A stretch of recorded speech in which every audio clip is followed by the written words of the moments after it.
Please excuse the hair, but here is part one of Who the Fuck Did I Marry?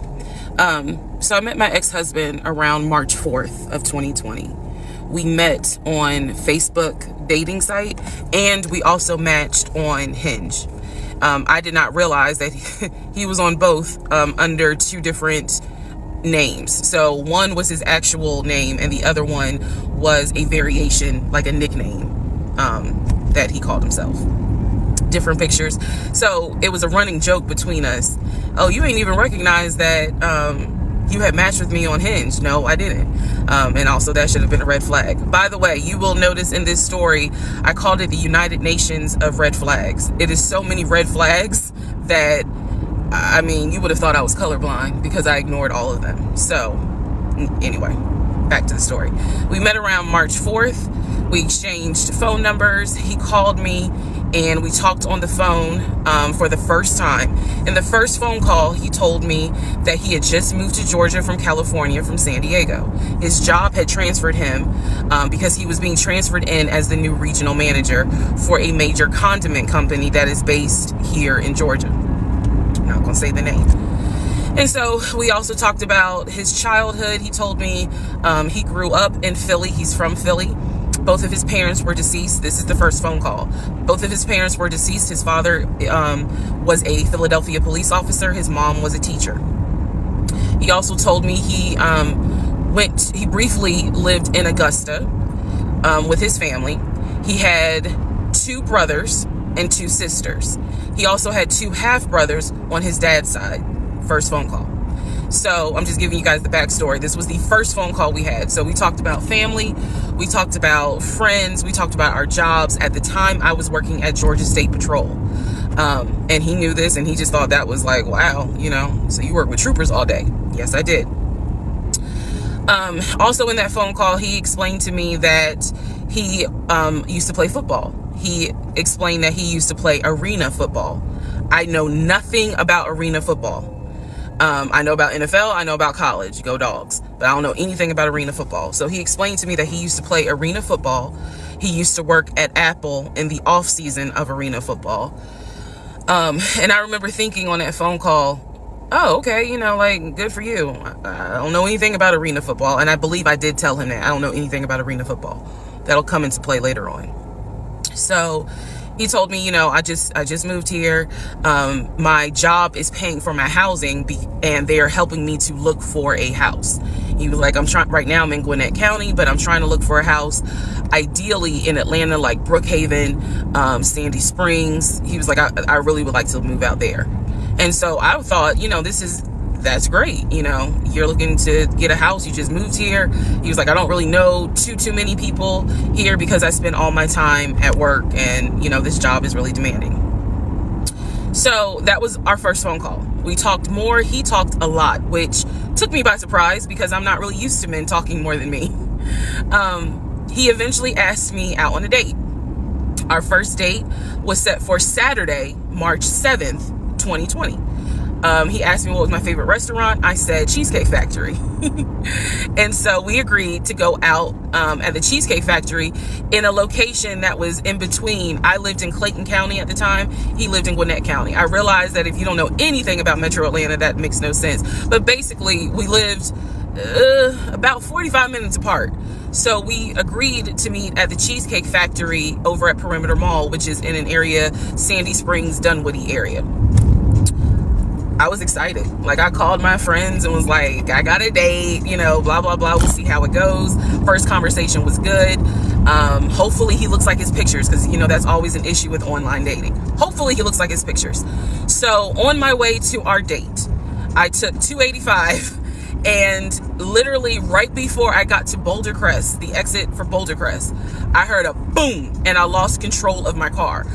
Thank God that not thank God, but I knew what to do. So I did not crash, but my tire blew out.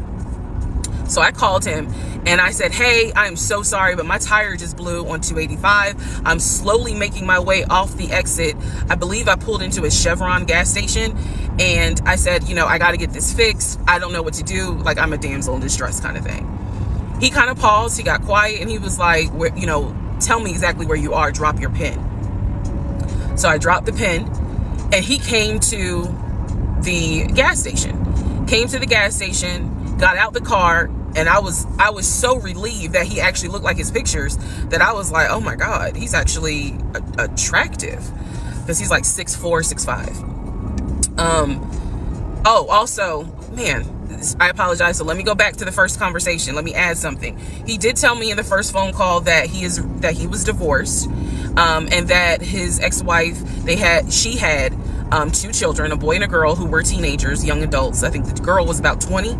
And he said that he had a very close relationship with his stepkids, but that he and his ex-wife had divorced because she cheated on him out in California. And so coming to Georgia was a new beginning for him. She was still out in California. The kids were still out in California. And so, you know, he was like, I can't stand her, but I still want to be in the kids' lives. I have to put that in there because that will come back later.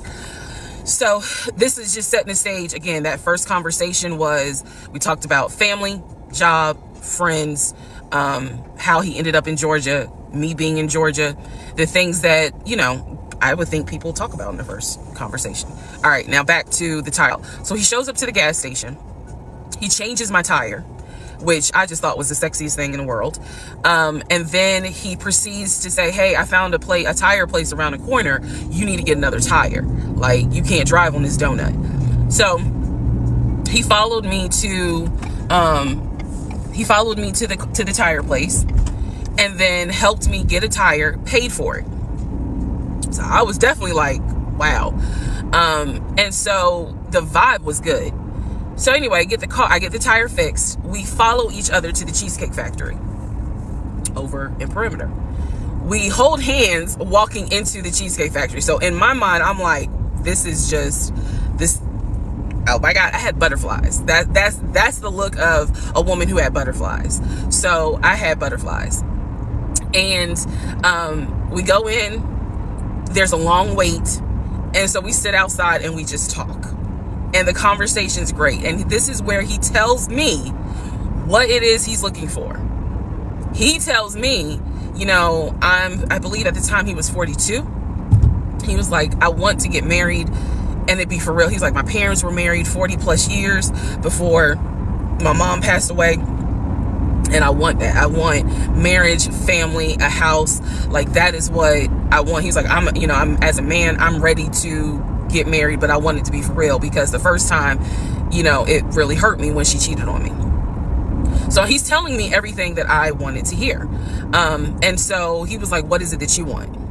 And I said pretty much the same thing. I was like, I'm ready to get married, definitely want to have a family, and I want to marry my best friend. So we both put on the table that we wanted marriage. And this is the end of part 1. All right, who the fuck did I marry? Part 2. So we both put on the table what it is that we wanted. We both had established we were dating for marriage. We were not dating just to date. We were not trying to be friends with benefits, and none of that. So the dinner at Cheesecake Factory went really well. We laughed, we joked, we talked about people, which is kind of up my alley, my sense of humor.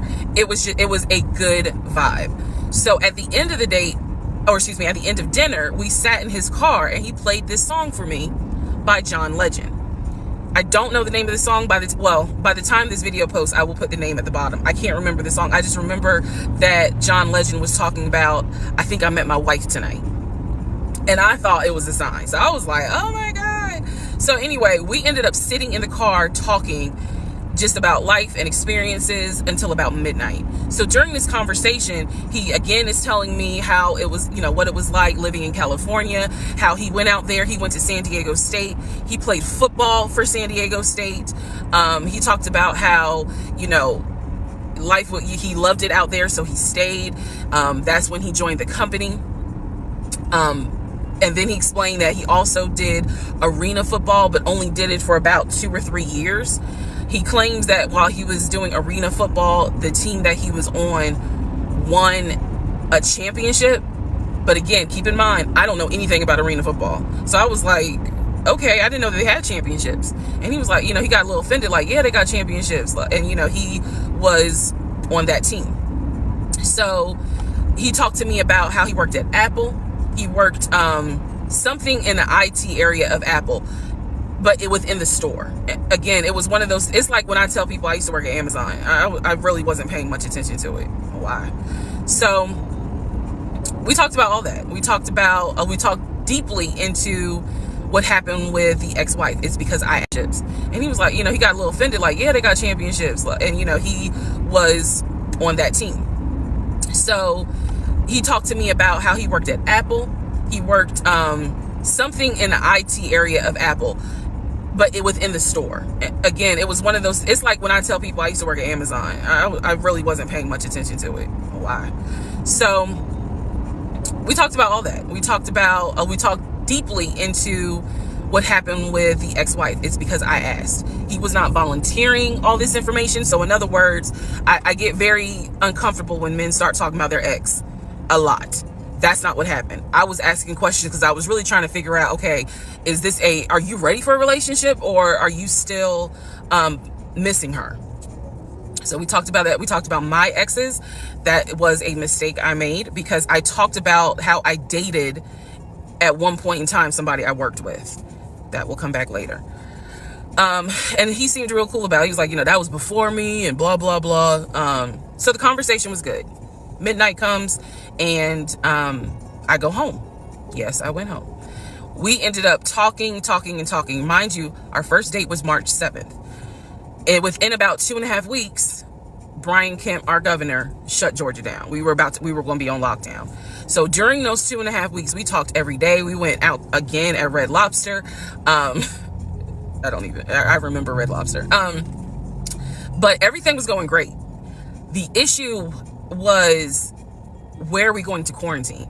So the question was, are we going to quarantine at his place, which he had like a studio type of situation. Like, it clearly, where he was staying, I was like, it's like a studio apartment, but he kept telling me like, this is temporary because I'm looking for a house. Like, he showed me the email from a woman who worked at the company where she was out on maternity leave, but she was putting him in contact with a realtor to help him find a townhome or a single family house. So I was just like, okay, this is definitely temporary. Like, he's not trying to stay here long term. And she was apologizing in the email. I'm so sorry, this should have been taken care of before you got here, but it wasn't. I saw the email. I read it. I read the email. So the decision was, we're going to quarantine at the studio, or are we going to quarantine in my house? First mistake I made. Well, there's a lot, but this was a mistake I made. So ladies, caution moment. During one of our dates, because keep in mind, in those 2 weeks, we were seeing each other quite a bit. Nothing physical or anything like that. Just two people who I thought were really on some, all right, let's see if this is going to grow into something. He came to my house. When he came to my house, I had a 3-bedroom, 2.5 bath townhome. He was in a studio. Now, I'm telling you guys all of this in order of how it happened. So some things I'm probably going to insert what I was thinking and the mistake I made. Can I turn this off? No. Okay, I still need that. And I say that to say that I did not realize inviting him to my home probably made his eyes go, oh shit, she's a keeper. She got this 3-bedroom, 2.5 bath townhouse, and I'm in like a little studio. Yeah, let me go ahead and pursue this. What I need to do to quarantine here. The decision was made, quarantine at my house. So the state went on lockdown. He came and stayed with me in my home, and for the most part, in the initial beginning, it was fine. It was fine. The reason why I hesitate is because I grew up in the church. So for me, it was really like an internal struggle of, bruh, you always said you would never live with a guy unless he was your husband. And now you living with a dude and he ain't your husband. Like, it was a struggle for me because I knew better. And don't come for me. I'm just telling you the way I grew up. It was like that. It was not sitting right with me. But at the same time, I didn't want to quarantine by myself. I did not want to. So there we go. So he moved in. we talked about the bills. Let me clear something up that I said in the other video where I said he paid all the bills. He paid all the household bills. He did not pay my car payment, my cell phone, or my car insurance. He paid the rent, because my rent at the time was less than $1,000. He paid the utility bills. And so when he's telling me that he's a regional manager, I was like, wow, okay, so you got money. And so he paid all the household bills. So my check really was just taking care of me, myself, and I. And I am not, this is where it's not gonna make me look good, but it's the truth. It was intoxicating to not have to worry financially about how to pay the bills. It was a wonderful feeling. And so I kind of pushed to the side the fact that, yeah, you shacking up, because it's like, but your paycheck, you don't have to worry right now. Like, he's taking care of all of April's bills before April even comes, because this was still March. So we're living together, and I'm cooking, I'm cleaning, he's helping to cook and clean. And then we have a conversation about house. Is he still going to buy a house just for him, or is he going to buy a house where it's for us? Because we are going to try to make this thing work, be official, get married, have a family. So the question now on the table is, what are we going to do? Because I didn't want to stay in Riverdale, Georgia. I did not want to raise a family there. I refused to have a baby in Clayton County. So the decision was made, let's start looking for a house for both of us. Remember, he was already looking for a house for him. But then he was like, you know what? We're together. I plan to marry you. Let's look for a family home for the two of us. He was like, this is how much I was approved for. That's when he showed me the Chase paperwork. It was a letter stating that and it had the Chase emblem at the top. He showed me a letter stating that he was approved for $700. All right, part 3, who the fuck did I marry? So this is when he showed me a letter from Chase with the Chase logo at the top, stating that he had been approved for a mortgage for a $750,000 mortgage, or a $750,000 house. So he was like, we can't go over $750,000. And I said, I remember asking him, can you afford the mortgage on a $750,000 house? Because I know I can't. This is when he explains to me, I told you how I played arena football. I invested my money really well. So he said, I have money that will help pay for the mortgage. He was like, we're good. Like, I'm financially, I am okay. He was like, that's why I'm able to get approved for $750,000 mortgage. So he told me that his money was in different savings accounts. He said he had an account with Chase Bank, he had an account with US Bank, and he had an offshore account. This is what he told me. The offshore account, I was like, why? And he explained something about, oh, the US, excuse me, the US imposes taxes on money when you have a certain amount in US banks. He was like, so everybody knows that it's smart to have some money in an offshore account. Y'all, look, I live paycheck to paycheck. I was like, okay, that's whatever. I said, so you have the money to pay for a home. I'm also holding in my hand a letter from Chase saying that he was approved for $750,000. So I went off of what I saw. So we contacted a realtor. I won't say his name, but man, if he ever sees this TikTok, I owe this man such an apology. But we contacted a realtor who was based in Cobb County, because I was very adamant I wanted to move back to Marietta, Smyrna area in Cobb County, Georgia. He was fine with that. His whole attitude was, you know, you're gonna be my wife, happy life. So we met a realtor. I would find houses that I wanted to tour. Keep in mind that this was COVID. So at the time, we could not tour a home. It would have to be a virtual tour.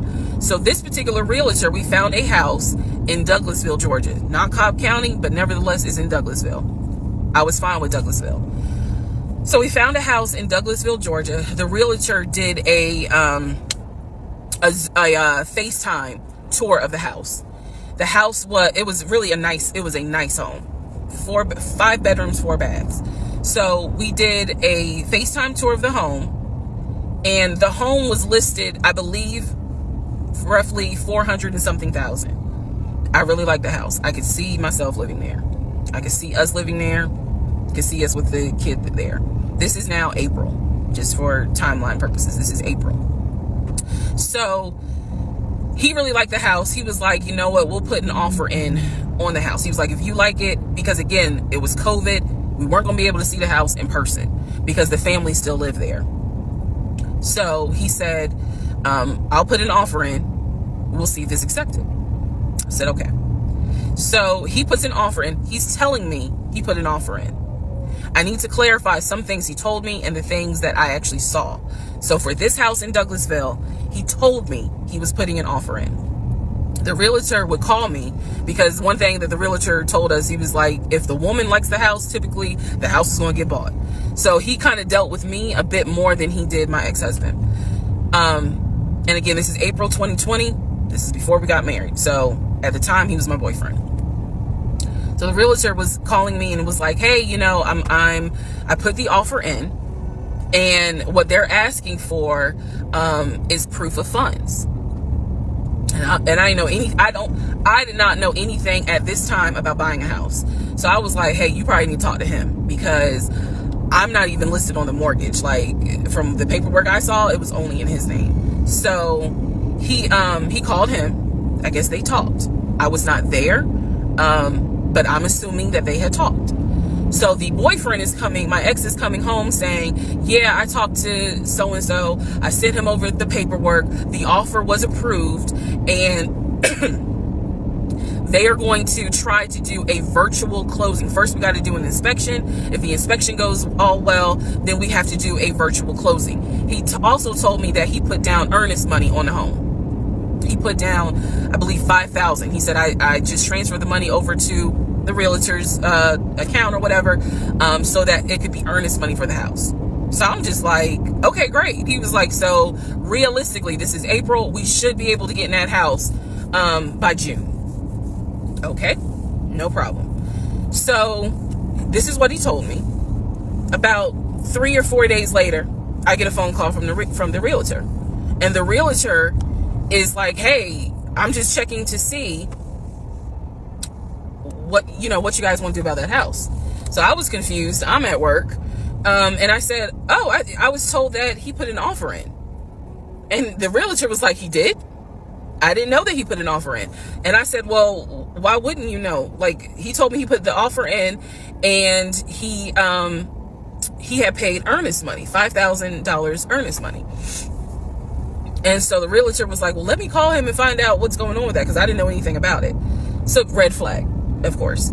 So I call him, and he, in true narcissistic nature, he flips the script, and he like goes off.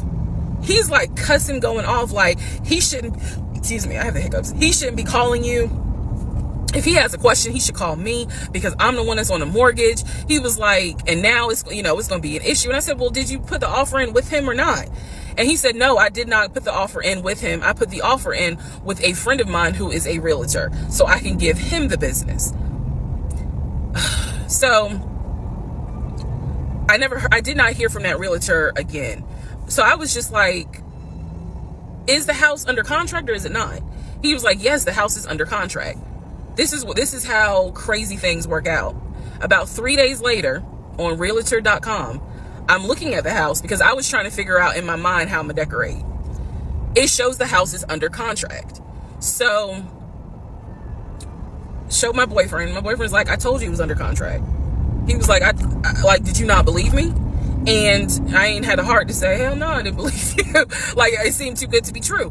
But once I saw the house was under contract, I absolutely believe that, okay, it's under contract with him. Like, yeah, we're about to do inspection. We are about to move.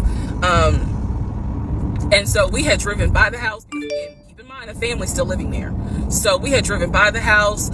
At this point, he was like, I want us to start looking for furniture, so that way we can go ahead and order it. So when it's time to move, the furniture is ready, because it takes like 6 to 8 weeks sometimes for furniture to be delivered if they don't have it in stock. Like, he was very methodical and planning and saying, this is what we need to do. So we started going to Home Depot, Lowe's, because we had a printout of what the sellers were going to take. They were going to take the appliances. He had a printout. Let me be clear. He had a printout. So it said on there that they were going to take the appliances. So we needed to get a new stove, new refrigerator, new microwave, all that stuff. So we went to Home Depot and Lowe's, and I went ham. I chose all these new appliances, and here's where we get into the shopping. All right, part 4. So we go to Home Depot, we go to Lowe's. I'm choosing all these appliances. He's taking pictures of the SKU number. We have representatives helping us, and he basically explained to them, hey, we're buying a house. We should be closing sometime in June. Can we order this stuff now? Can I put a hold on it? Like, what can we do? Because we're not ready for delivery. I stood there as the Home Depot rep said, we can hold it in our warehouse. Like, you can buy something and we can hold it. People do it all the time, especially with COVID. So I watched him pay. I want to say it was about it was either $350 or $500. I watched him pay a deposit on a whole new set of appliances for them, and they were going to hold it until we were ready for delivery. I watched this. So I was like, okay, good deal. Like, we got the appliances. Next, let's go to Rooms to Go and Ashley Furniture and find actual furniture. So we went all around Rooms to Go. We went to Ashley Furniture. We went to American Signature. And I saw all these things that I wanted. Again, he's taking pictures of it. He was like, I can go online and order it. I didn't think anything of it because, again, I just saw that we held the appliances. So I was like, okay, that's fine. So April turns into May. May 2020 comes. This is where things start to get a little interesting. May comes, and obviously we had not done inspection. And I'm asking him all the time, what's the deal with the house? He was like, oh, because of COVID, they're trying to get someone to do the inspection. But the guy that they had, it was always something. The guy they had caught COVID, so they're going to have to get somebody else. And he's like 15 houses backed up, so it'll be a while. So at this point in May, I know I look crazy. In this point in May of 2020, I started recording audio diaries. I don't know why. It was something just made me just start recording my thoughts in an audio diary, and I still have them. And I would save them by the date, and I would just start talking about what's on my mind. So I was like, I knew there was something was nagging me, like, but I kept pushing it out of my mind. I was like, you saw, this is what I reminded myself. You saw him pay for the appliances. You know the house is under contract. You know that he told you that he's the one who put the house under contract. Why would, like, I remember saying to myself, why would he lie about that? This is so easy to verify. Why would he lie about that? Have you caught him in any other lie? And at the time, the answer was no. So I really was like, maybe you just aren't used to a guy who actually does what he's supposed to do. Like, I was questioning myself and then answering my own questions. So inspection didn't happen. Around mid-May, I found out I was pregnant. May 2020. When I found out I was pregnant, he was ecstatic, and I was like, oh shit. The reason why I was oh shit is because, number one, I'm plus size. Number two, because of my age, I felt like it was probably gonna be a high risk pregnancy. And I wasn't married. And that nagged. I cannot tell y'all how much it nagged me. There was a lot of internal struggle in between. My family didn't even know that he had moved in at this point. I told them, that I was pregnant, went to the doctor, everything looked good. But again, because it was COVID, he couldn't go in with me. into the actual room. So, you know, doing any sort of ultrasound, doing the blood test, because my HCG levels were really high. So the doctor was like, hey, it might be twins. We don't know yet. You're still kind of early, you know, along.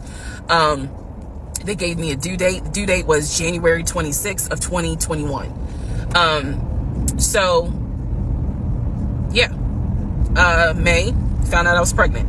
So there was now more of a push into, we got to get a house. We got to get the fuck up out of here. I'm not having a baby in Riverdale. Okay, nothing against Riverdale, but I ain't having a baby in Riverdale. So we need to find out what's going on with this house. And so he was on top of it. He had an answer for everything. He was like, you know, I'm gonna call and find out what's going on, blah, blah, blah. He then magically told me about a week later, oh, they're going to do inspection on the house like in 2 days. So I was just like, okay, keep in mind, I'm taking his word for it. I'm taking his word for all this. So he's like, they're going to do an inspection. Once we get the inspection report back, then we will know what we are going to be responsible for. What are we getting ourselves into? So, I guess they did an inspection. He showed me an inspection report. Only thing that they said that the roof had just recently been replaced, which I remember he was very happy about. And the issues that there were for the house were minor. It was not a bad, because we did have a discussion about it. He was like, it's nothing that we can't handle. Then he said that we were set to close the end of May. We were set to close the end of May. He told me it was going to be a virtual closing. You're probably like, what the hell is a virtual closing? Because again, he's saying because of COVID, people are not closing in the office. They're doing a virtual closing where you would need to electronically sign the paperwork. This is what he's telling me. And so he was like, we're set to close like just before Memorial Day. And so for some reason, again, there's still that nagging part. For some reason, I didn't start packing. Anyone that knows me will tell you I hate moving. I've done it enough in my life. I hate moving. But I did not start packing up that house at all. I was just like, you know, I'm pregnant. My body was changing so fast that it was like I can barely keep my eyes open half the day. And so, no, I didn't start packing.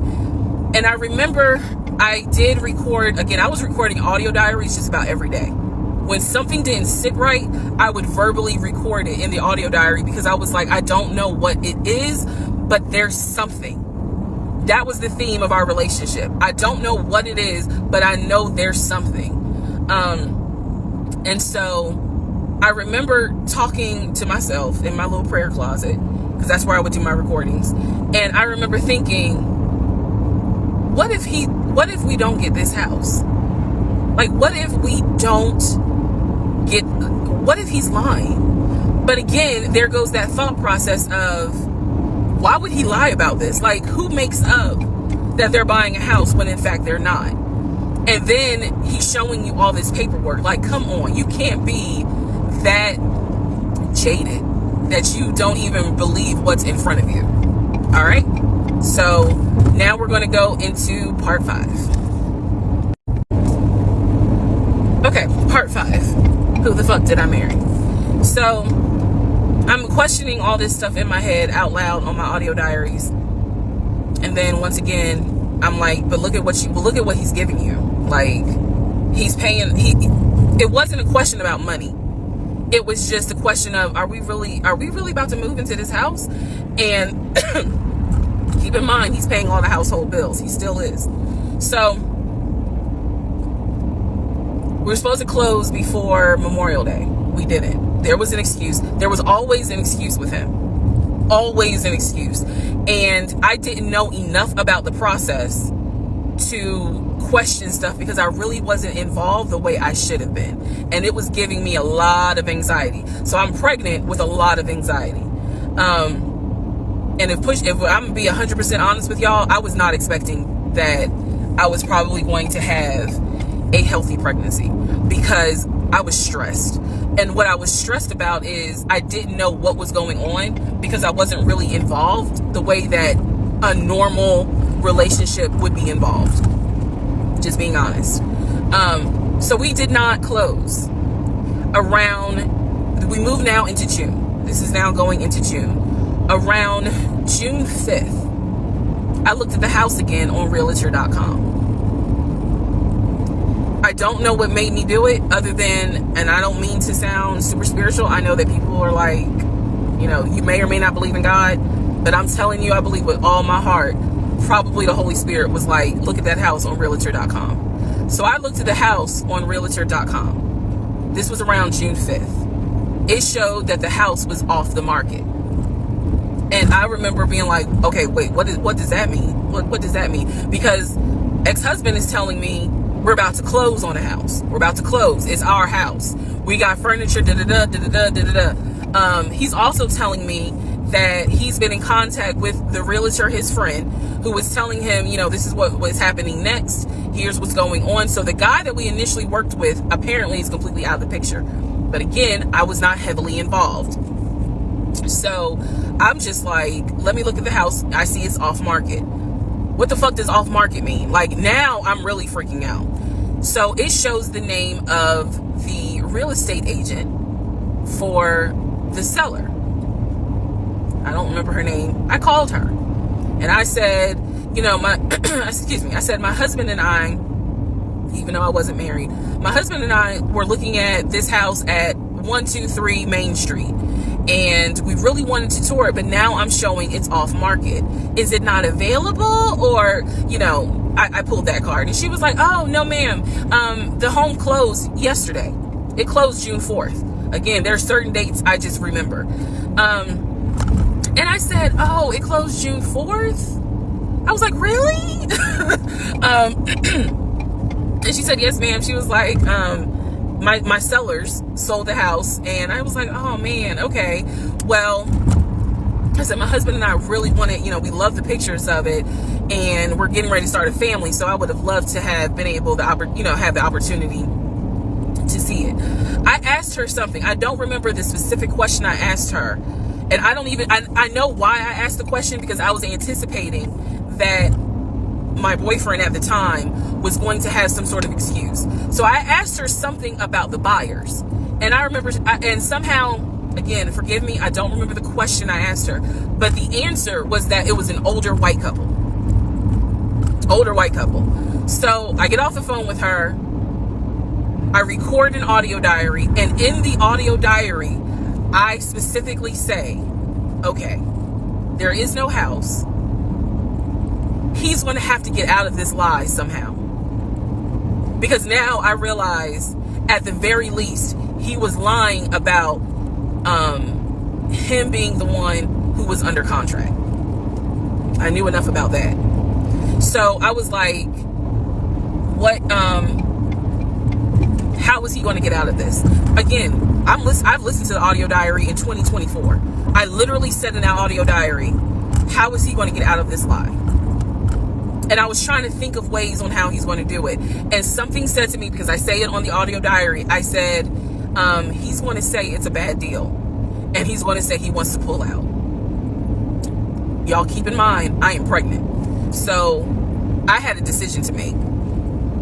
As ugly as this decision was, I made the decision, you're about to have a baby with this man. He's paying all the household bills. Let him get out of the lie. And that's what I did. I purposely made the decision that I knew he was going to come back, and I knew he was going to give me some bullshit on why he couldn't buy the house, because he didn't know that I knew that house is already sold. The house is already sold. And this is the part where I said, I'm gonna be honest, even though it's gonna make me look bad, because most women in their right mind would have been like, I'm out. And I didn't. I purposely made the decision that I knew he was going to come back, and I knew he was going to give me some bullshit on why he couldn't buy the house, because he didn't know that I knew that house is already sold. The house is already sold. And this is the part where I said, I'm gonna be honest, even though it's gonna make me look bad, because most women in their right mind would have been like, I'm out. and I didn't. So, sure enough, he came home. He didn't really say anything that day. The next day I asked him about the house, and he said, my friend, the realtor, he was like, I'm talking to him because something's going on with the interest rate. And when he said that, I felt so much relief, because I knew that I had been prepared for, he's going to give you some bullshit. So when he said there's something with the interest rate, I said, you know what? This is literally what I said, y'all. If the interest rate isn't good, then we shouldn't move there. We should probably let this house go. We should cancel whatever furniture we ordered, or, appliances, and let's just look for another house. I said, I would like to be moved before the end of the year. I said, I really don't want to be 9 months pregnant moving into a house. I would like to be done with this before then. And the way I said it was so calm, and he was like, okay. He was like, I'm gonna call the realtor, and tell him I'm backing out of the house, and I'm gonna see if I can get my earnest money back. And I remember looking at him. I was standing in the kitchen, and I cocked my head to the side, and I said, okay, get your earnest money back, and let's find another house. And so that's how that first house fell through. So, fast forward, I keep looking at this to see how much time I have, because they only give you 10 minutes. So this is part 5, part 6 is coming up. But subsequently, what ends up happening the next week, which is mid-June, I was at work, and I started cramping, started bleeding. And at this point, my doctor, I had just had an ultrasound. So I went to work, and I'm gonna see if I can get my earnest money back. And I remember looking at him. I was standing in the kitchen, and I cocked my head to the side, and I said, okay, get your earnest money back, and let's find another house. And so that's how that first house fell through. So, fast forward, I keep looking at this to see how much time I have, because they only give you 10 minutes. So this is part 5, part 6 is coming up. But subsequently, what ends up happening the next week, which is mid-June, I was at work, and I started cramping, started bleeding. And at this point, my doctor, I had just had an ultrasound earlier that day. So I went to work, because the ultrasound was fine. I went to work, and the cramping and the bleeding started, and I started crying, because I kind of knew what was going on. And my doctor had called me and told me that when they did the ultrasound, they did not see a heartbeat. So she was like, this pregnancy is not going to be viable. So I'm crying, hysterical, and now we're going to get into part 6. Okay, so this is part 6 of Who the Fuck Did I Marry? So where we left off. So obviously, my doctor had called and told me there was no heartbeat. The pregnancy was not viable at that point, and I was cramping and spotting at work. Went into my best friend's office and immediately started crying. She was like, what's going on? And I said, I told her what the doctor said, and she grabbed her keys, grabbed her purse, and was like, let's go, I'm taking you home. On my way home, I called my boyfriend and told him what the doctor said, and he was like, I'll meet you at home. So he was coming from Duluth, went straight home. And so about 48 hours later, I had a doctor's appointment, and my doctor gave me 3 options. First option, let everything happen naturally. Your body will expel the fetus on its own. Second option, you can take a pill which will induce expelling the fetus at home. The pill basically will cause you to contract and expel. The third option was to go into the hospital and do a D&C. I did not want to do a D&C because I did not want to be in a hospital with COVID going on. And for whatever reason, I did not do the option of let it happen naturally. So I chose to do the pill. His birthday was June 17th. My ex's birthday was June 17th. So the decision was made, we're going to celebrate his birthday that day, go out to eat. And then that night I would take the pill because we both were off from work the next 2 or 3 days. So went out to eat to try to celebrate as best we could, and then took the pill that night. That night was the most traumatic, excruciating pain I've ever put my body through. I do not recommend any woman, if prayerfully you don't have to go through that, but I don't recommend taking that pill. If you don't have to, don't do it. I spent the whole night in the bathroom just crying in so much pain. They gave me a narcotic. I couldn't take it because I found out I was allergic to it. So it was causing me to like projectile vomiting, and it was a mess. So, and he was right there. You know, he was scared that he needed to take me to the ER, but in the morning, the pain kind of subsided.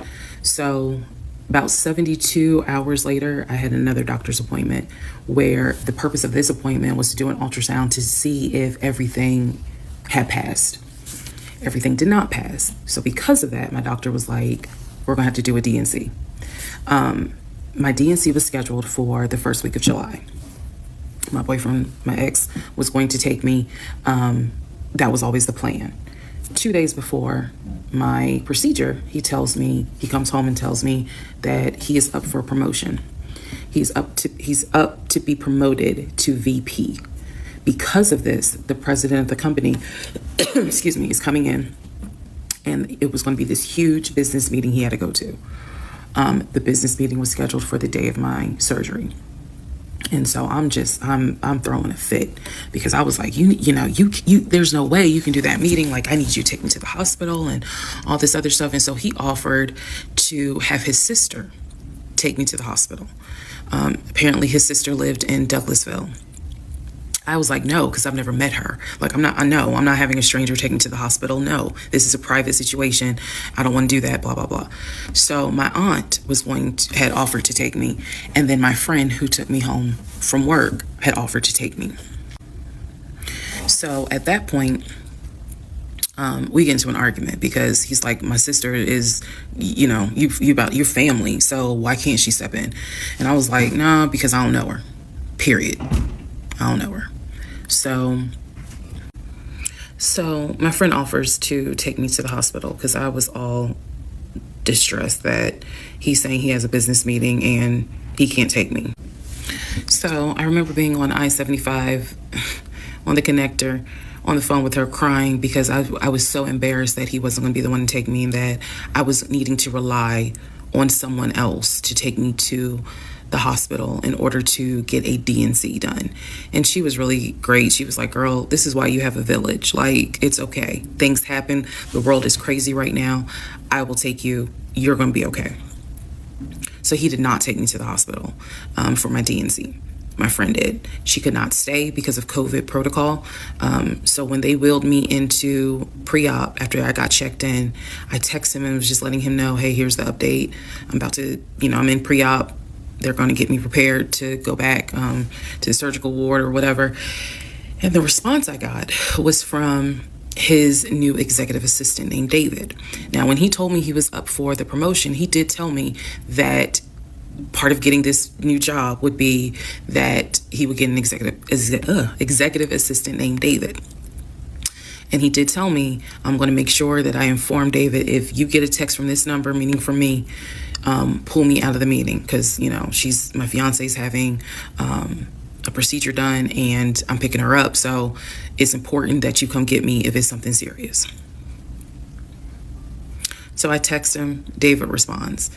He said, yeah, Mr. Blah, blah told me that you are having a procedure done. If you need me to get him, I can go get him. He's in a meeting. Just let me know what you need. And I just said, no, don't bother him. I'm just giving an update that they're about to take me back. And David responds and says, I'm so sorry you're going through this. Please let me know if there's anything I can do. So I have the procedure. I wake up and I am now in recovery. I should be in recovery 45 minutes up to an hour and a half.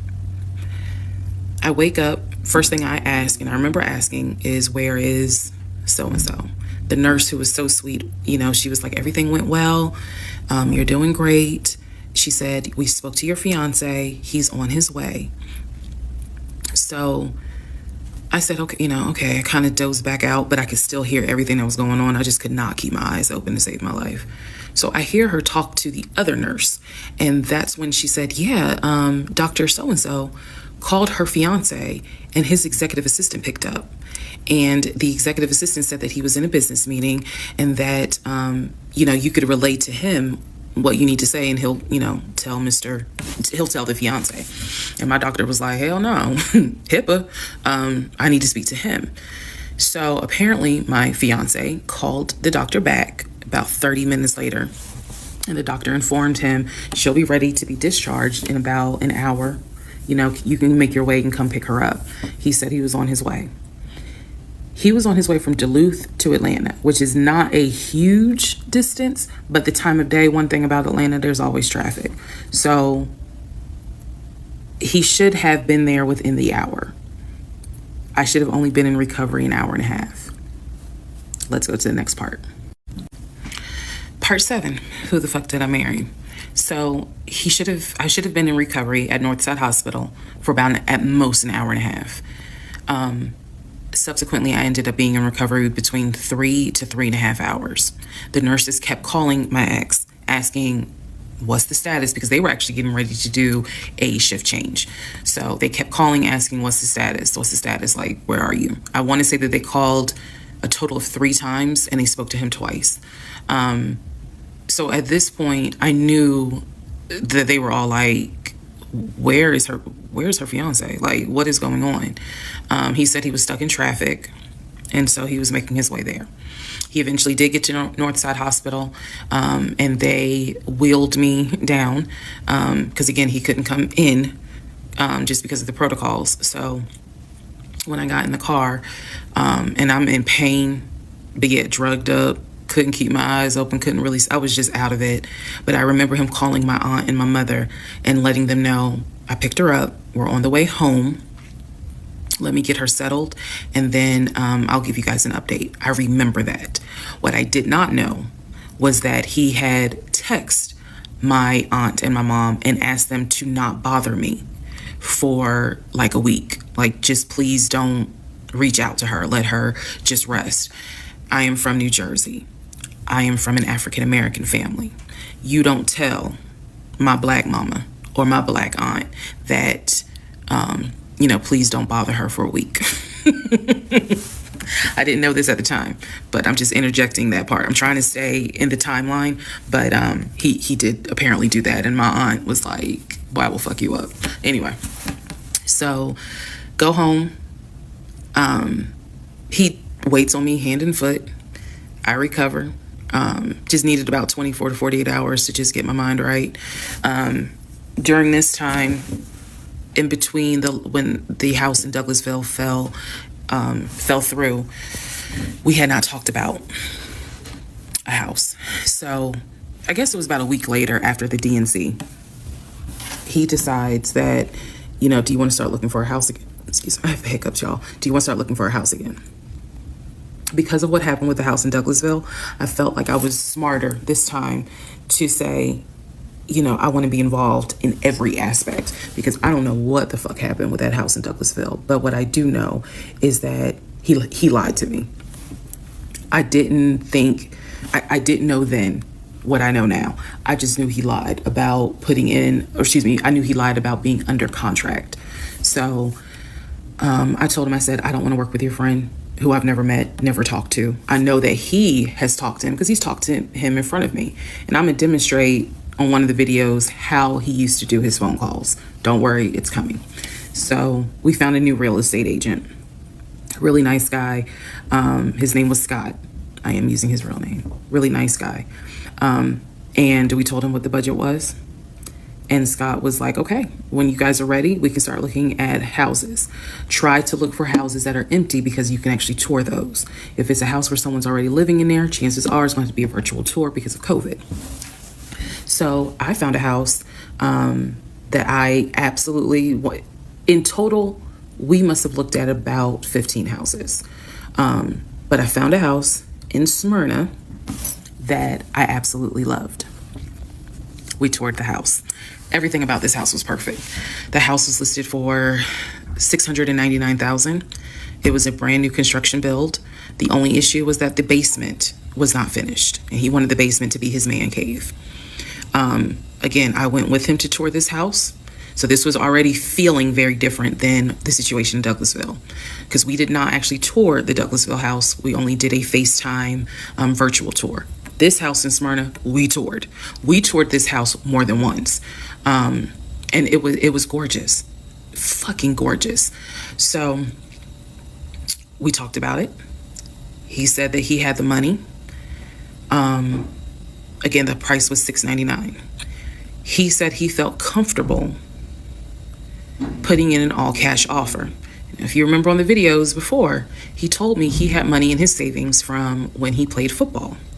So when he said an all-cash offer, even I knew, you got that kind of money, like where you can cut a cashier's check for $699,000? And he told me he did. He had money in savings from when he played football, and he was very comfortable paying all cash for this home. So the real estate agent, Scott, sent over the paperwork. The paperwork was sent in both of our names. It was sent to my email. That was another thing that I changed after Douglasville. Everything gets sent to me, and then I will be sure that he signs it. So he sent it to me. I looked over the offer. We were going to put in an all cash, full price offer with a request to have the basement finished. Also, we were requesting for the seller to give us an answer within 24 hours. We were requesting a quick closing. These are just some of the things I remember. I remember 24 hours, like I didn't want to wait on, y'all think about it. 24 hours, let us know if you're accepting the offer or not. And then also a quick closing, because it was a new construction. So we didn't have to wait for the current tenant to move out. We didn't have to do that. So I watched in our bedroom as he pulled it up, because it was a electronic document. He signed his name to the offer for $699,000 cash.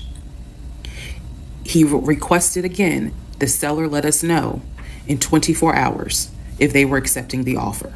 So we submitted the offer at around 6 p.m. We were requesting that by 6 p.m. the next day, they let us know if the offer was accepted or not. I watched him sign the offer.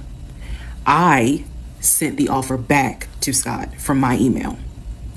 All parties had signed. Scott texted us and said, I got it. I'm submitting it. I will let you know what they say.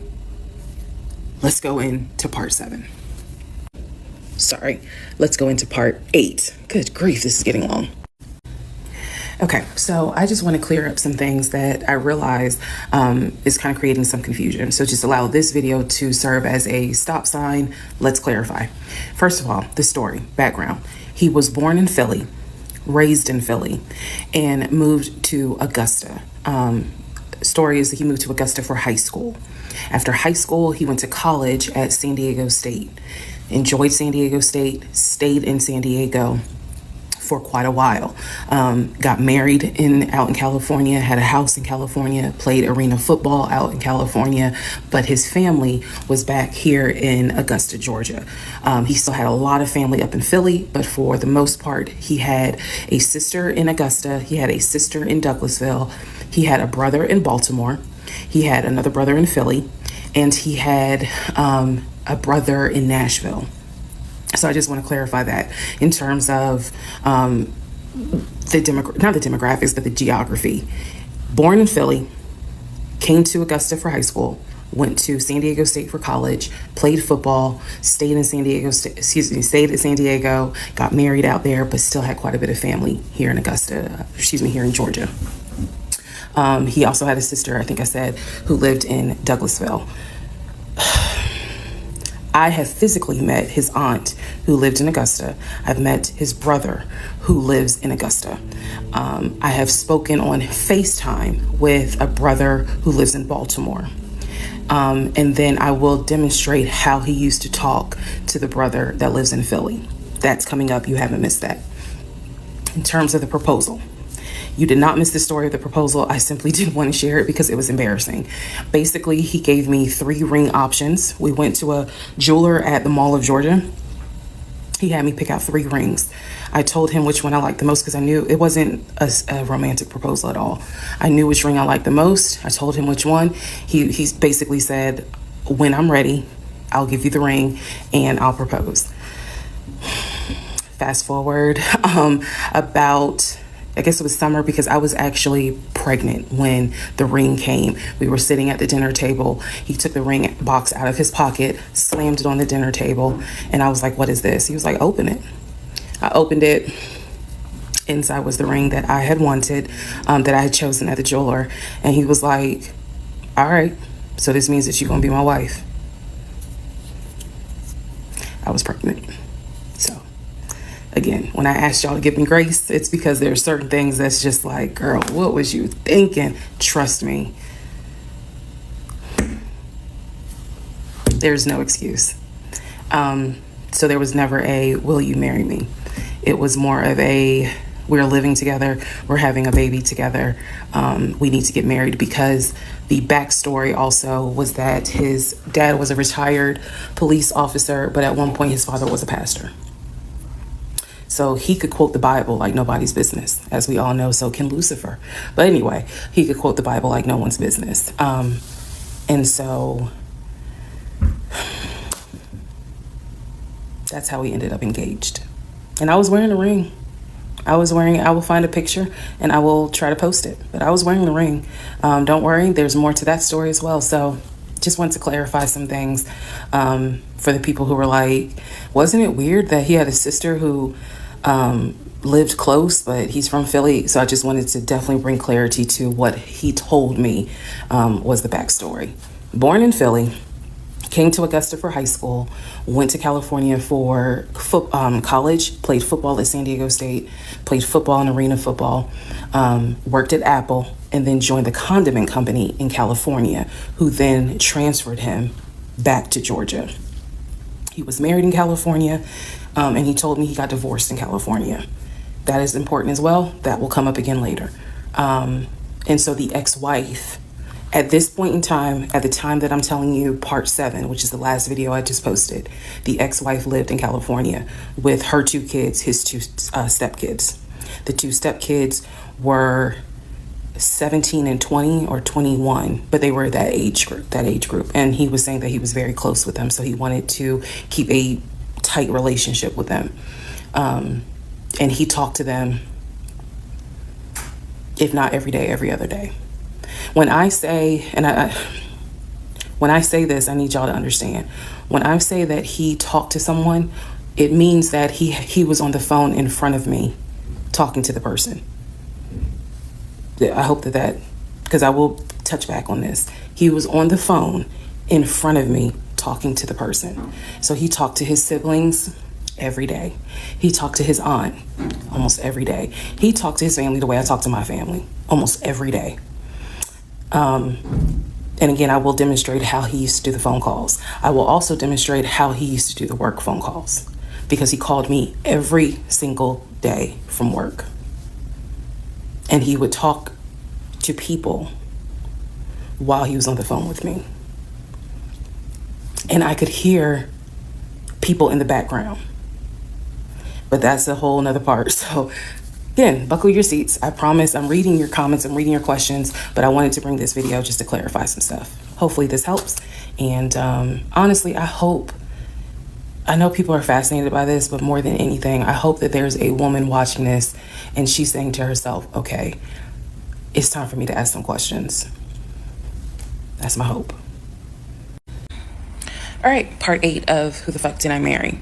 So we submitted an offer on the house in Smyrna. I sent it over to Scott, our realtor, and next day comes, Scott asked if we can take a phone call. So he calls us and tells us that the offer was not accepted and the builder did not do a counter offer. We don't exactly know why. We don't exactly know why he didn't accept it, but the bottom line is that we figured out later on that he didn't want to finish the basement.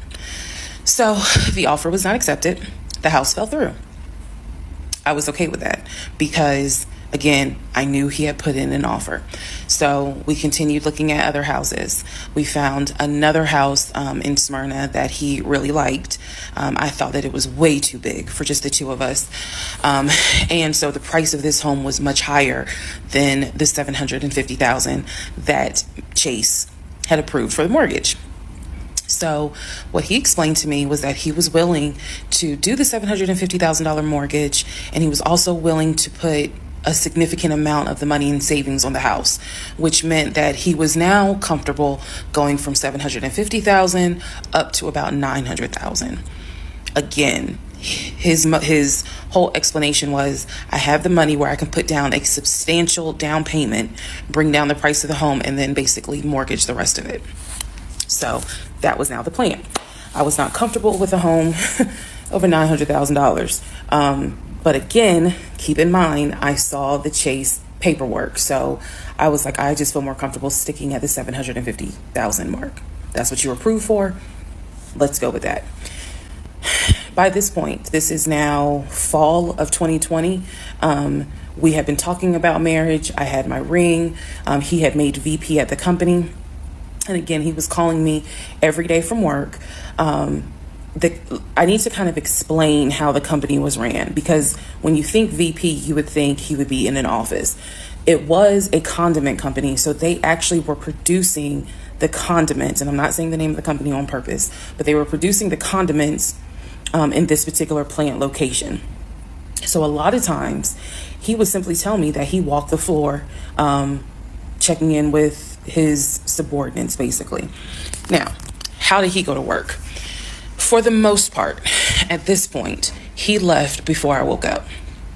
However, pretty much he wore dress pants, kind of like a dark navy blue cargo pant, and he had a polo shirt with the company logo on it.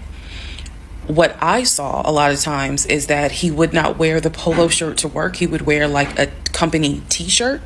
He would wear rubber sole shoes and the navy blue cargo pants. I didn't think it was a uniform, but it reminded me of what someone would wear when I worked at Amazon, if you're going to be doing manual labor. He didn't go to work sloppy looking at all, but it definitely was not suit and tie. Nowhere near suit and tie. It is fair to note that outside of work, he was a man who he loved to dress. He loved to wear the latest Jordans. He loved to collect watches. He collected a lot of Invicta watches. He loved to collect hats. He wore hats, baseball caps everywhere because he didn't like the shape of his head. So in terms of how he dressed casually, the man, he could dress. In terms of how he dressed for work, yeah, he didn't dress like a VP. But his excuse was, I'm constantly walking the production floor, and I can't be in a suit and tie walking the production floor where they're creating the condiments that we're selling. So by this point, again, this is fall. We're still looking at houses. We're still touring houses as much as we can because it is COVID. We had found another house that we really liked and a house that I really, truly wanted to put an offer in on.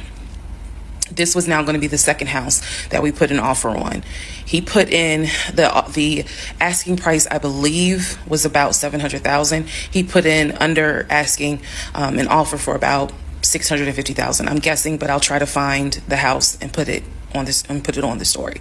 The reason that house fell through, we found out that the home was sitting on a septic tank. We found out that the septic tank had an issue, and it would have taken about $15,000 to $20,000 to fix the septic tank. The sellers were not willing to fix the septic tank. Personally, I didn't really care for the house that much. I'm the one who was like, I don't really want it. So even though we put an offer in, we had 24 hours where we could pull our offer back. And so we did. Once we found out, I believe it was in the disclosure. And if you're a realtor, please feel free to tell me if I'm using the wrong terminology. But I believe it was in the disclosure that they told us the septic tank needs to be replaced. That's when I was like, nah, I don't want that house. So we pulled out. The house fell through. And so I was fine with it because, again, I was heavily involved. I saw him sign the offer. I knew every step of what was going on. Our real estate agent, Scott, was amazing. But you will see when I get to it where he made a mistake as a real estate agent. So house number 2 fell through. We then moved on, saw a few more houses, and then we get to house number 3.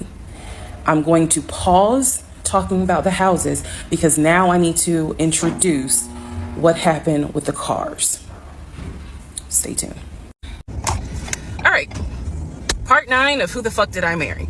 So we're pausing on the house stuff. Let me tell you about the car. So when I met my ex-husband, I was driving a 2012 Nissan Rogue, fully loaded. It had quite a few miles on it, but it got me from A to B. It was in good condition, but I was upside down in the car. He was driving a 2018 Ford Taurus, sport mode. I know he had a sport mode on the car, and I love driving that car. When he told me how he was a regional manager, he told me that one of the perks that came with the job was that he would be getting a company car. And so we spent time going to Range Rover of South Atlanta. We spent time going to Jaguar. We spent time going to BMW. We spent time going to Ford, which was on Mount Zion in Morrow, if you all are familiar with that area. He test drove a whole lot of cars.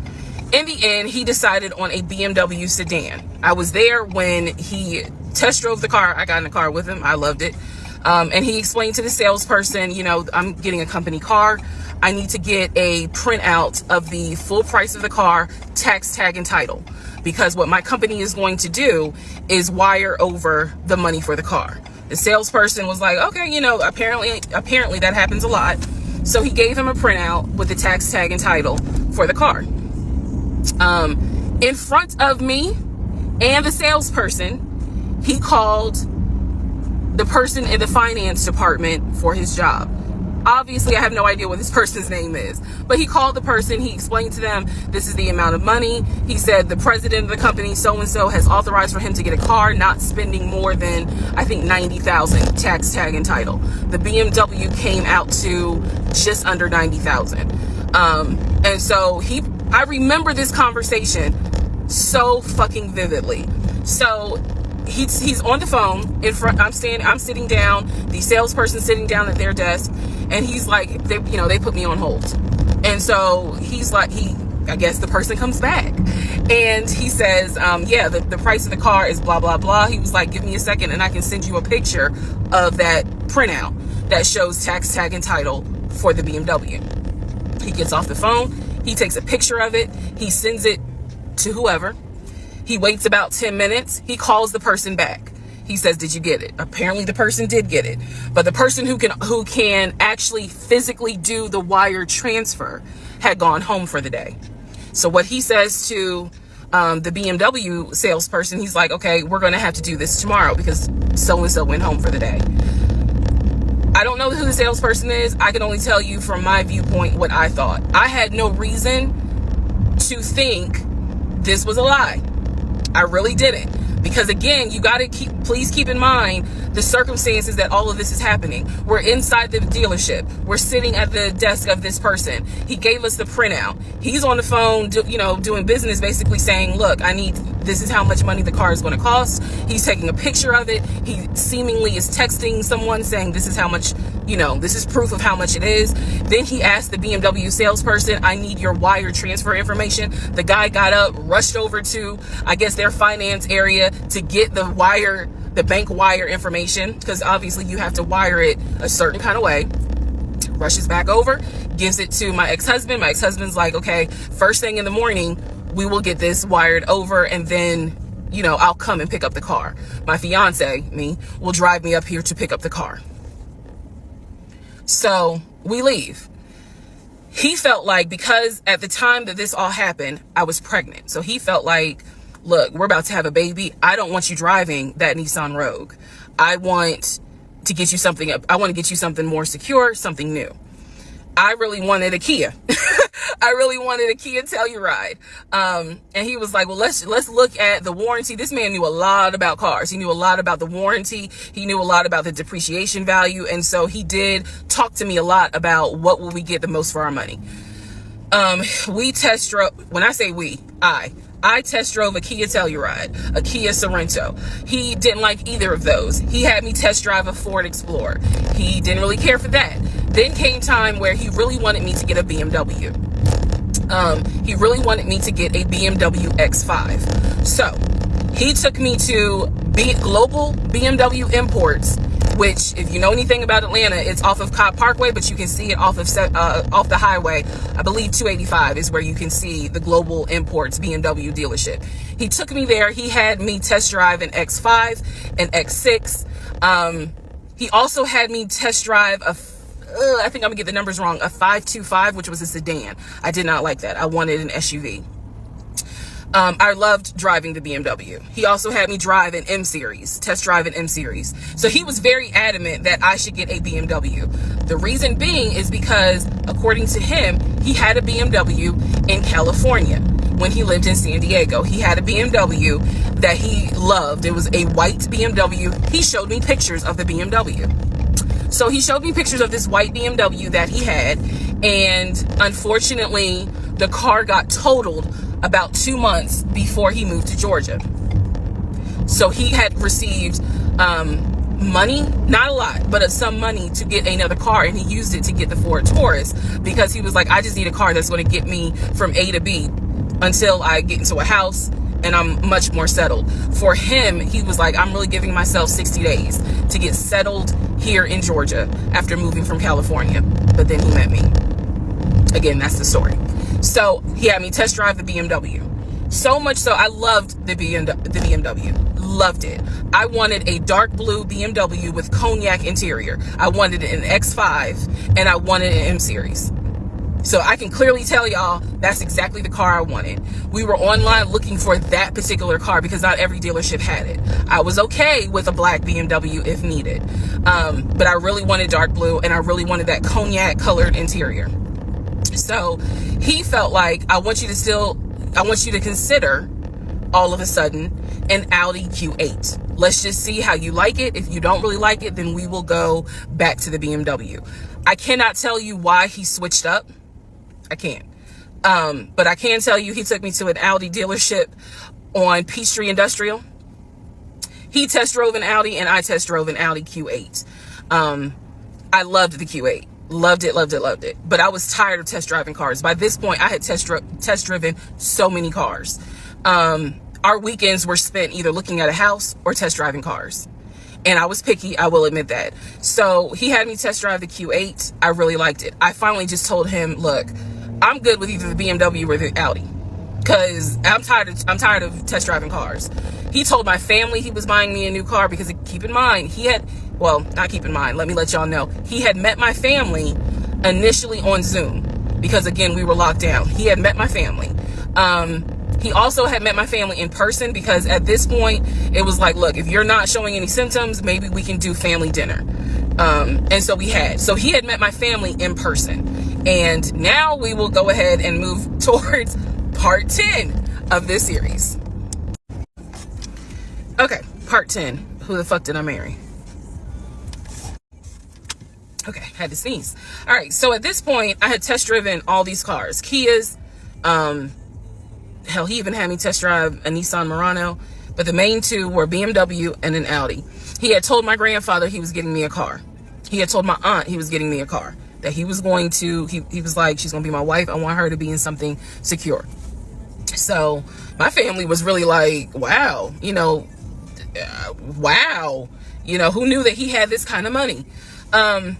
And so I hated the fact that he did that, because anytime he got around my family, here's another red flag to put in the United Nations of red flags, he would always talk about money, and he would always brag. I never realized it in real time.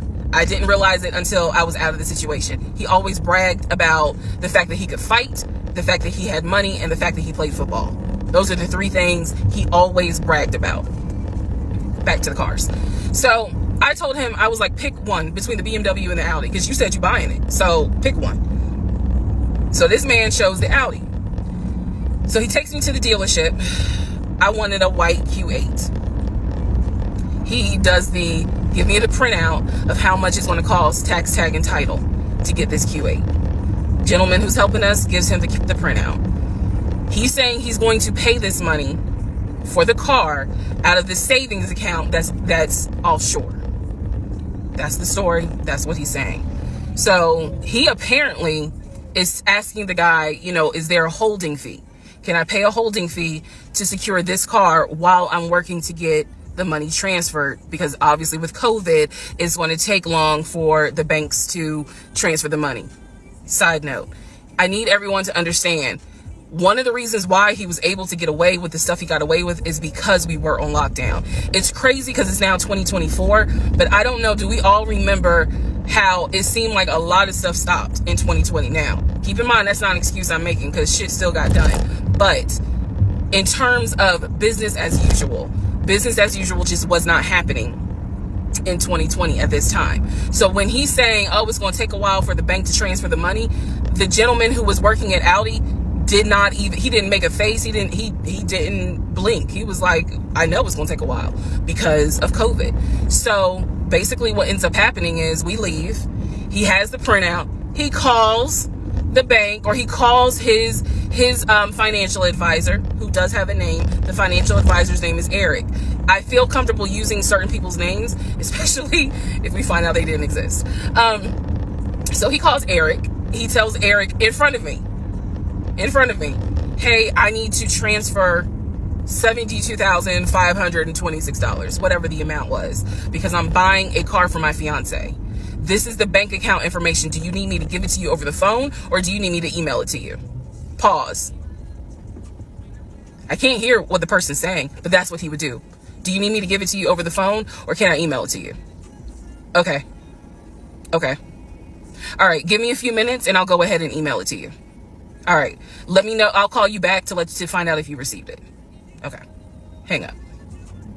So I'm hearing this because, again, I'm not paying attention to, did I hear anybody on the other phone? Did I hear anybody on the other end? So he proceeds to type up an email, type up something, telling him this is the information that we need.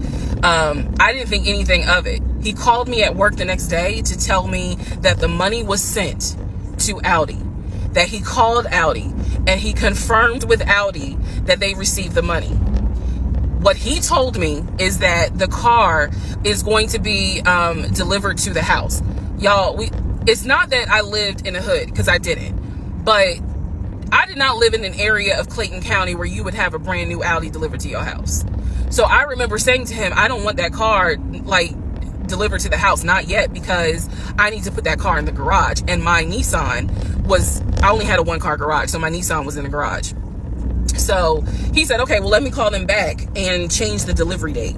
Can you be home, or can you do a half day? So he's asking me, can you work a half day so that they can deliver the car and you will be home for it? I said, yes, that's fine. Because again, it's COVID. I'm working from home anyway. I only had to go in the office 2 days a week. So I'm at home the next day. He told me the car would be delivered between the hours of 1 and 3. Obviously, between 1 and 3, nothing happened. So 3 o'clock, I called him. He's at work. He sends me the voicemail. He calls me back. I said, it's 3 o'clock. No one ever came with the car. What's going on? And then I remember I was like, well, do I need to call Audi myself? Because I thought that you handled it. But if you didn't handle it, do I need to call them? And so whenever I would suggest I will handle it, he would get very, very defensive. Red flag number 472. So he was like, no, I will call Audi. Don't do anything. I'll call Audi and find out what's going on. Okay. So I'm at home chilling, cooking dinner, normal night. He calls me back and says, yeah, the car was stuck on the truck in Spartanburg, because apparently that's where their deliveries come from. So when he told me this, I was in the kitchen laughing, because by this point, I will be honest, and I told y'all I'll be honest even when it makes me look bad. I was guilty of, on one hand, I believed him, and on the other hand, I was like, let me see what lie he come up with. Let me just see. But keep in mind, my brain was really not rationalizing, not comprehending how deep the lie was. I just thought that no one told him the car was going to be delivered, and he made that up. I had no idea how deep the lie went. So he said, the car's in Spartanburg. It should be delivered this weekend. The weekend came, he had a whole other excuse. I don't remember what the exact excuse was as to why the car was never delivered. I do remember we got into an argument and I was like, don't even worry about it. I'm gonna get a new car my damn self. I don't even need your help. Which is probably one of the worst things you can tell a narcissist, because they love to be the hero, you know, it's all about them. But I was like, don't even worry about it. I'll get, when I have the money to get a car myself, I'll do it. I don't want to hear anything else about a new car. I don't want to hear shit else about a car. Because at this point, I was spending way too much time trying to figure out, are we getting a car? Are we getting a house? Like, what the fuck is going on? Always there was an excuse.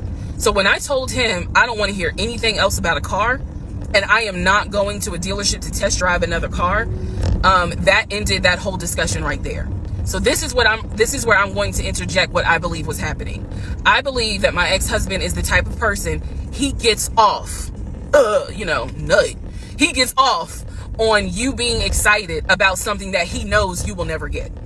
So I believe that he enjoyed going to car dealerships. He enjoyed watching me test drive a car and get excited about it, knowing I was not going to get it. It is the level of cruelty. And again, I'm telling y'all stuff that I found out way later on. It is the level of cruelty that I still cannot comprehend. So the whole issue about the BMW and the Audi, I think he just enjoyed seeing me get excited and then pull it away. Part 11 coming up. All right, part 11. So for this part, I'm just going to give you some backstory on the family. Pause all the stuff about the house. Pause the stuff about the car. This is backstory on his family, my ex-husband's family. All right, follow me. My ex-husband's parents, mom and dad, are both deceased. Mom passed away from cancer. Dad passed away shortly after her. I'm not sure what he passed away from. So he has a number of siblings. He has with his parents, he has two brothers. One is older, lives in Philly. One is younger by 2 years, lives in Nashville. He has two sisters. One, Shantae, is older, lives in Douglasville with her husband and two kids, a boy and a girl. Younger sister Kim is the baby, lives in Augusta with her husband, worked at, I think he told me, Procter & Gamble. That was the story. He had two half-brothers that were through his dad. One brother lived in Baltimore. The other brother lived in Augusta. The brother that lived in Augusta, I have physically met in person, shook hands, hugged, all that. The brother that lived in Baltimore, I have FaceTimed with, talked to him. The brother that lived in Philly, the older brother that he looked up to, I have never talked to him on the phone. I would always talk to him through my ex-husband. So the conversation would be like, hey, babe, brother so-and-so said, hey. He didn't call him brother so-and-so. We'll call him John. John said, hey. Hey, John. I would be in the bathroom doing my hair, brushing my teeth. Hey, John. And he would be like, did you hear? He said, how you doing? I was like, I'm good. How's he doing? Because that's just me. And so he would relay back and forth, back and forth, back and forth. He talked to John every day from starting around July after the grandmother passed away. He would talk to John every morning. We both would be getting ready for work and he would be on the phone with John. They would be talking for 30, 40 minutes, talking about football, talking about other siblings. They would be talking about cars. It was really like not a big deal. They would talk about the brother in Baltimore. They would talk about the brother in Augusta. And then they would reminisce. This is the conversations I could hear. Let me explain. When I say I can hear a conversation, what that means is I am physically standing near him or next to him where I could hear him with the phone up to his ear talking to someone, because it wasn't me. Okay. I may not hear the other person because the phone call may not be on speakerphone. But what I hear is, for example, I hear, hey man, what y'all doing? Oh, for real? Y'all barbecuing this weekend? What y'all making? Oh, that's what's up. Nah, I think me and her gonna stay in this weekend because, these numbers is looking crazy with COVID. Yeah, she over here. She's just sitting right here. She watched the TV. Okay, hold on. John said, hey. Hey, John. You heard her? Okay. All right, bro. I just wanted to check in on you. That's the type of conversation I'm explaining. Okay, so I hope that gives a little more clarity about the type of conversations I'm hearing. So, I don't know why this light keeps going out.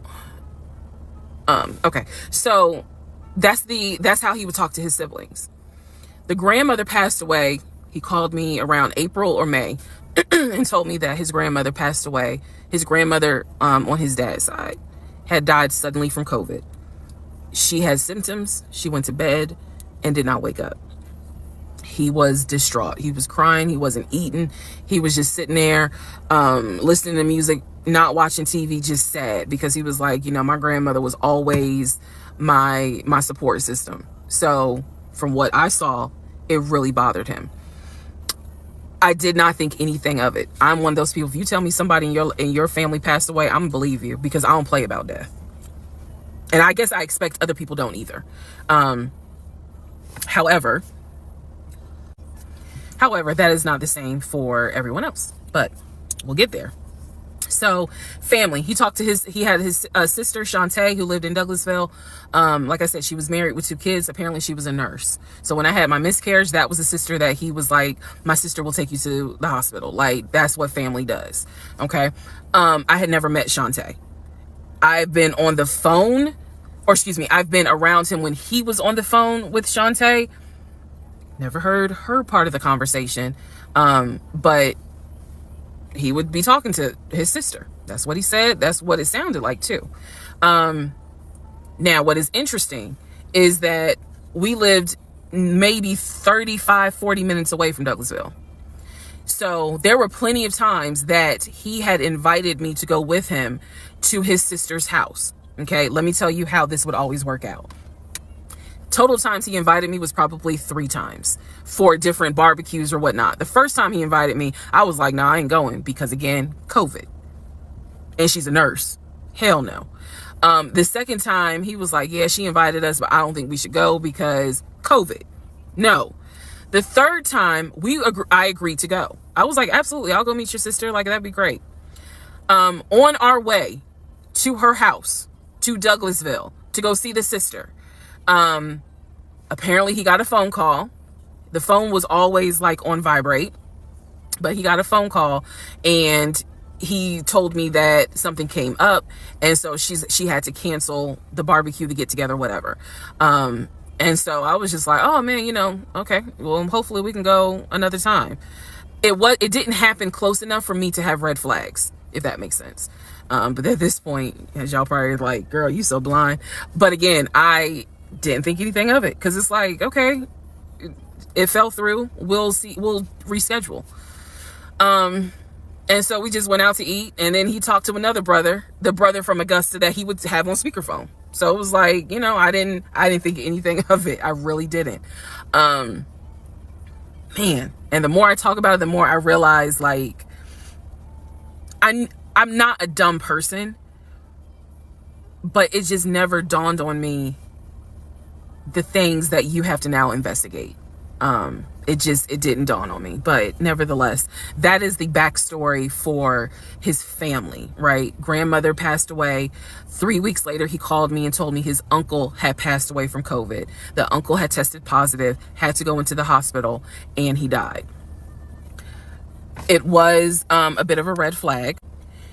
But like I said, I don't play about death. So I was just like, wow. Because of these 2 deaths, he became a stickler about COVID. And when I mean a stickler, wear your mask, wear gloves, hand sanitize, wash your hands. Like, he was annoying about making sure neither one of us caught COVID. So now I'm gonna give you the backstory in regards to what I was told with the ex-wife. Okay, I know I look rough, but it's okay. It's okay. Anyway, so this is part 12 of Who the Fuck Did I Marry? So this is the backstory on what I was told for the ex-wife. This is important. Pay attention. All right. This is 2020. So this is what I was told in 2020. I was told that he and his ex-wife used to be friends. Then they started dating and subsequently got married. They got married in California. He had bought a house with the money that he made from arena football. They had apparently gotten married on the downward of the arena football career. Had a nice house. He showed me a picture of the house, showed me pictures inside the house. Remember that? Showed me pictures inside the house. It was a really nice home in San Diego. And basically what happened was that he came home from work early one day and I have the hiccup, sorry. Came home early from work one day and his wife was sleeping with another man. The man was in the house. He and the man get into it. Her son, who is about 17 years old in 2020, she had 2 kids, a daughter and a son. The son apparently was on his way home from school when my ex-husband found his previous wife in bed with another man. So the story goes that he and the guy fought.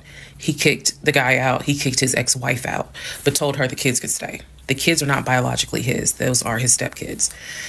She was like, you must be kidding. Like, I'm not leaving my kids here. The kids are old enough to where they were like, we don't want to go because you fucked up. We don't want to leave. So apparently she leaves. The kids stay with him for a few weeks. And then she gets her own place. The kids move out, move in with their mom. He files for divorce in California. He files for divorce in California, and it was an ugly divorce. She was asking for spousal support, all kinds of stuff.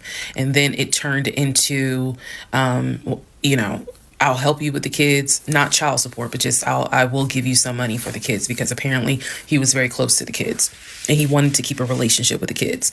Their biological fathers, apparently there were 2 fathers, their biological fathers were not in the picture. So the divorce starts out contested and ugly, eventually becomes amicable. Eventually they become cordial with each other. So my ex-husband moved. This is all before he ever met me. So I'm telling you the story of what I was told in 2020. So eventually, about 2 years later, is when his job approached him about an opportunity to transfer to Georgia. And so he took it. New beginning, fresh start. He has family in Georgia. He took it. He told me this story pretty much the second or third conversation we had. So it was always from the beginning that she had cheated.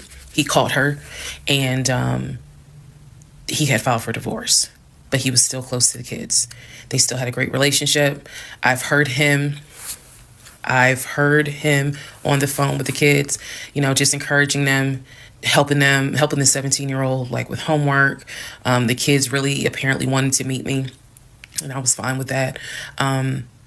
He would send them money, if they needed something, because he loved the kids as if they were his own. I'm telling you the story as I was told it in 2020. So let's see, around April or May of 2020, he informs me that his ex-wife has moved to Georgia. Apparently she's staying with her sister in Gwinnett County. So she has moved to Georgia. The 2 kids are now in Georgia. And so when he tells me all this, I'm like, so what's that supposed to mean? Now, I will say this. He never made it seem as if she wants him back. He never presented that. It was always, no, we're cool for the kids. We're cool for the kids. But he's never presented that she was trying to get him back. I feel like it's fair to her for me to say that. And again, stay with me. It all comes out. But that was the backstory in regards to the ex-wife, that they got married in California, they divorced in California, and then she eventually moved to Georgia, to Gwinnett County, after he had transferred to Georgia for his job. He did tell me that, every now and then he'll get a text message from her. He told me that he, told her when I was pregnant, he felt like she needed to hear that from him instead of hearing it from the kids. And we got into a bit of an argument about that, but honey, in the big scheme of things, anyway, so we got into an argument about that. I felt like that's none of her business. But that's the overall backstory of her. So remember, because there will be a quiz, but just remember, he, met her in California, married her in California, divorced her in California. She moved to Georgia, to Gwinnett County, after he moved to Georgia. Are we clear? Okay. Part 13 of Who the Fuck Did I Marry? So I've kind of given you guys all the backstory. Let's just kind of recap real quick. So I told you how we met in March of 2020. Basically, Georgia got shut down. I keep saying shut down, got locked down. We decided to quarantine together. I know it was crazy. It was crazy. I really liked him and thought he liked me. So I told you guys how we met. Things moved at a rapid pace. Met in March. Moved in together pretty much end of March, beginning of April. Found out I was pregnant in May. Lost the baby in June. Had to have surgery in July. Started looking for houses. Started looking at cars. All this stuff happened literally between March and the end of, in August is when I got my car. So, got a car in August. He paid the down payment for that car, which I was shocked by. And no, it was not a BMW or an Audi. It was a Nissan Altima, but I loved that car at the time. So he paid the down payment for that car. Told me he would help me with the car payment. The biggest mistake that I made, and I'll explain why I say this. The biggest mistake I made was that I signed myself up for a car note where I knew I needed his help to pay the car note. I knew better. My mom has always taught me, do not ever put yourself in a position where you are financially dependent on a man. And all of that went out the window. And the reason why I say that was the biggest mistake is because when I have pulled back the layers of this whole monstrosity of life that I lived for 2020 and 2021, it really does boil down to the fact that I truly ended up marrying him more out of fear than anything else. And I'll expound upon that later. But I got the car in August. And by this point, I was exhausted of looking at cars. I was mad that I didn't get a BMW X5 dark blue with cognac interior. And I was tired of looking at houses, getting my hopes up, looking at a house and picturing myself in the master bedroom, the kitchen, the island, all that stuff. I'm a visual person, and I was tired of getting my hopes up. So now we're going to segue into fall, going into the holidays.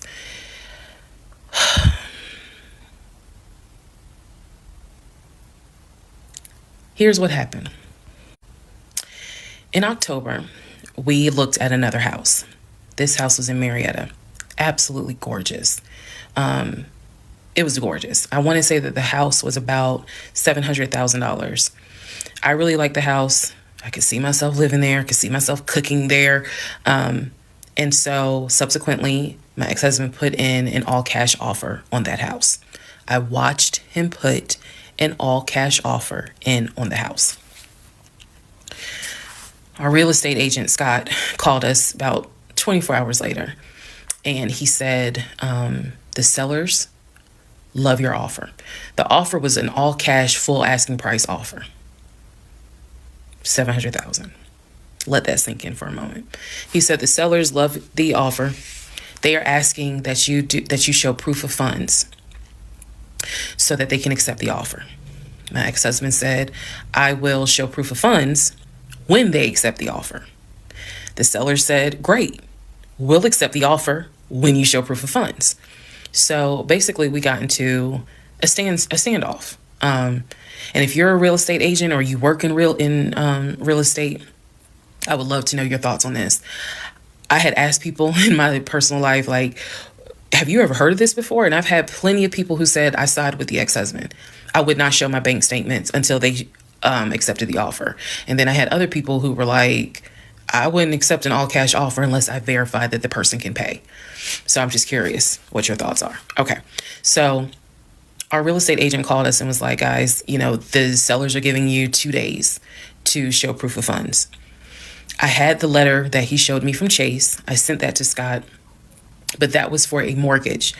The offer was for all cash. So he needed to show proof of funds that he had the cash to pay $700,000. He didn't show it. He refused to budge on showing them proof of funds until they accepted the offer because he was afraid that they were going to create a bidding war. So what ended up happening was Scott called us and said, I apologize because I didn't do my due diligence as a realtor. He said, before I ever started showing you guys a house, I should have collected your pre-approval letter and proof of funds. He said, so at this point, my broker has informed me that I cannot show you guys another house until you show at least us, meaning the real estate firm, until you show us proof of funds. And so I'm just like, well, I'm telling my ex-husband, just show them the fucking proof of funds. Like, what's the problem? And so it was a lot of, I find that this is really unprofessional because it's not our fault that you didn't do your job correctly. It got a little ugly and it got uncomfortable because I'm like, I don't understand why you don't show them proof of funds when you clearly just signed a document stating that you're putting an offer in at full asking price. This was the same thing that the realtor was saying. He was like, but you just signed an offer. So what's the problem? Like, you want them to accept the offer and then you'll show everyone the proof of funds? And my ex-husband, without missing a beat, said yes. So Scott did his best to work with the seller and say, look, accept the offer. He'll show you, he'll open the books. He'll show you the proof of funds. These sellers were like, no, that's not. And it wasn't so much the sellers. It was the seller's agent. Big respect to the seller's agent. But the seller's agent was like, no, that's not how we're doing business. He needs to show those proof of funds before I advise my clients to accept his offer. Period. If he's not willing to do it, we'll go on to the next offer, because they did have another offer on the table for it was less than asking price, but they were willing to accept that offer over the all cash offer because those people had basically shown proof. So subsequently, the house fell through. We passed the 2-day deadline. They went with the other offer. Also, at this point, our real estate agent, Scott, and I do not blame him for this, pretty much cut all ties, because what he, I believe, felt like was, I don't know what's going on, but something's going on. And this is not how I do business. So until you guys are ready to show the proof of funds needed to buy a house, you need to get yourself another agent, because we were already about 20 to 25 houses deep by this point. We had already put in 2 other offers. They fell through. And now here we are with this house, and once again it fell through. Okay, so good news and bad news. Number one, this is part 14 of Who the Fuck Did I Marry? Bad news, this is going to be the last post for the night, and the reason why, good news, tomorrow's my birthday, so I'm just going to make this video, post it, and then I will pick back up probably Friday, because honestly, I truly want to enjoy my birthday tomorrow. I just want to enjoy my birthday. All right, so y'all don't be upset. Just, if anything, watch parts 1 through 14, then we'll be ready for part 15. So the house fell through in October 2020. And what I told him was, I said, I don't want to look at another house. I don't want to talk about cars. I want to get through the holidays because it was going to be a holiday season where I could not celebrate my family because of COVID. So I said, I just want to get through the holidays. I want to get through the end of the year, and we'll revisit stuff in January. I was very calm when I said it. No argument, nothing like that. And he said he understood. A lot of what fueled me staying in this situation really was the fact that, number one, I didn't want to be alone. Number two, I didn't want to look stupid by having the relationship end so quickly for everyone to be like, we told you something was up. And number three, I was ready to get married. And that, ready to get married fueled a lot of stuff. And again, I was still making my audio diaries. So listening back to it, I knew something was wrong. I admit that. I knew something was wrong. But what I thought it was, truthfully, was like, why does it seem like there's always something? Like, why can't we just go ahead and get the house? Why is it always something? Why can't I just get the BMW? It still didn't dawn on me how deep this something went. And for the people who keep asking, I'm going in order of events. So yes, there will be a video where I explain how everything came out and what came out, what was true, what was not true. It's coming. I'm just getting all of this out in order. So I told him I didn't want to look at a house no more.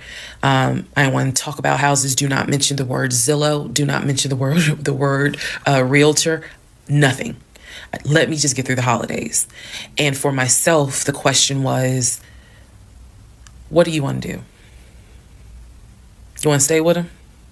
Or do you want to cut your losses? And the part that kept me constantly second guessing myself was, what if he's not lying? What if he's not lying? Literally the conversation I had with myself was, there's no way he is lying about having money. You saw the paper from Chase. They don't just approve $750,000 for a mortgage for anybody. I've seen his checking account. You see how much money's in his available checking. Like I don't think he's lying. I don't think he's lying about that. But what is it? Is it that he doesn't trust me? Like, I second guess myself so much. Is it that he doesn't trust me? Is it that maybe he doesn't really want to get married? Like, what is it? Because I know what I saw. I know what I heard. I know that he's having conversations about move the money from this account to that account. I know he's paying my car note and all these bills. Like, clearly this man is making money. I know that I saw the letter from HR that states his new salary is 200 and something thousand. And I remember thinking, like, God, what am I missing? I'm missing something, but what is it? Because I know what I've seen. I know what I have touched. I have physically touched these papers. Like, I know how to read. So what is it that I am missing? He's close to his family. He talks to them all the time. He's just a regular guy that just likes to watch NFL football. He leaves me alone when I want to watch Georgia football. He's paying the bills, groceries. I haven't had to worry financially since I've met him. And as a woman who had lived on her own, paying her own bills, my God, that is the most intoxicating feeling when you meet a guy who just takes your stress and your worry away financially. But the downside is he took away the stress and the worry financially away and instead brought a mental fuck job I've never in my life had experienced. And I could not put my finger on it. I couldn't really talk to anybody about it because I'm a big believer in what happens at home stays at home. So I didn't talk to my girlfriends about it. I didn't talk to my family about it. But I just remember being like, what am I missing? What am I missing? So we did not talk about houses. We did not look at cars. We didn't do any of that for November, December. And he came to me like around Thanksgiving, and what I thought was a very open, loving conversation. And in that conversation, he was like, okay, I know I have fucked up. I know that things are not feeling too strong right now. He was like, I want us to get married. I want a home. I will show you whatever you need to see to put you at ease. He was very contrite. He was very just like, what do I need to do to put your mind at ease so that I'm in this and that I want this and that I love you and I want you to be my wife. So I was like, show me your accounts. He showed me his checking. He showed me one of his savings. He showed me a Chase savings. He did not show me the offshore. And he did not show me the U.S. bank. So he showed me those two accounts, checking and Chase savings. So I knew that there was money. What I saw in those accounts, there was money. I told him, I was like, if we're going to buy a house, I want it to be through the mortgage on Chase. I don't want to deal with this proof of funds shit no more. I said, I do not want to look at another house until the beginning of the new year. He said, okay. That is when we then had a conversation. So I guess I lied because we are going to have a part 15 or 16 tonight. But that is when we then had the discussion about marriage. And that is where religion came into play. Yeah, I'll give y'all the other part tonight. Stand by. Okay, part 15. Who the fuck did I marry? So in December of 2020, around beginning of December, we had a conversation, kind of a come to Jesus heart-to-heart conversation. And both of us had grown up in the church, and the fact that we were not married but living together, the fact that almost had a baby together, bothered both of us. Both of our families, my family and his family, were very adamant, like, okay, y'all either need to get married or y'all need to separate. And so I'm walking around with a ring on, which I'll post a picture of the ring because God, there's so much to unpack. But anyway, walking around with the ring. And so he said to me, whatever I need to do my part to make this work, I'm willing to do. At the same time, it wasn't that I did not trust him as much as it was I felt like I wasn't trusting myself. Because again, like I said in the previous video, I know what I saw. I know what I read. I know what I've heard. But fuck, something was not sitting right with me. And every time I would question it in my head, the other side of me was like, okay, you know he ain't lying about the money because you saw it. So you know he ain't lying. Girl, are you that... Like, I remember saying to myself, are you that jaded that you don't even know what it's like to have a decent man? Yes, I really had the audacity to have that thought. So we agreed at the beginning of December, like, we wanted to be together. I believe I loved him. I believed he loved me. So the decision was made that we were going to get married. It's still COVID, so we had to follow certain protocol. So we filed our marriage license in Fayette County, Georgia, because you could not get an appointment in Clayton County to save your life. So we filed the marriage license in Fayette County. On our marriage license, it asked the number of previous marriages. He said 1, I had 0. It asked for our social security numbers. He put his social security number down. I put my social security number down. I mentally wrote down his social security number, and I did a background check. I did a background check after I had filed a marriage license. Yes, I know, but I did. The background check, nothing came back. It was like no results found.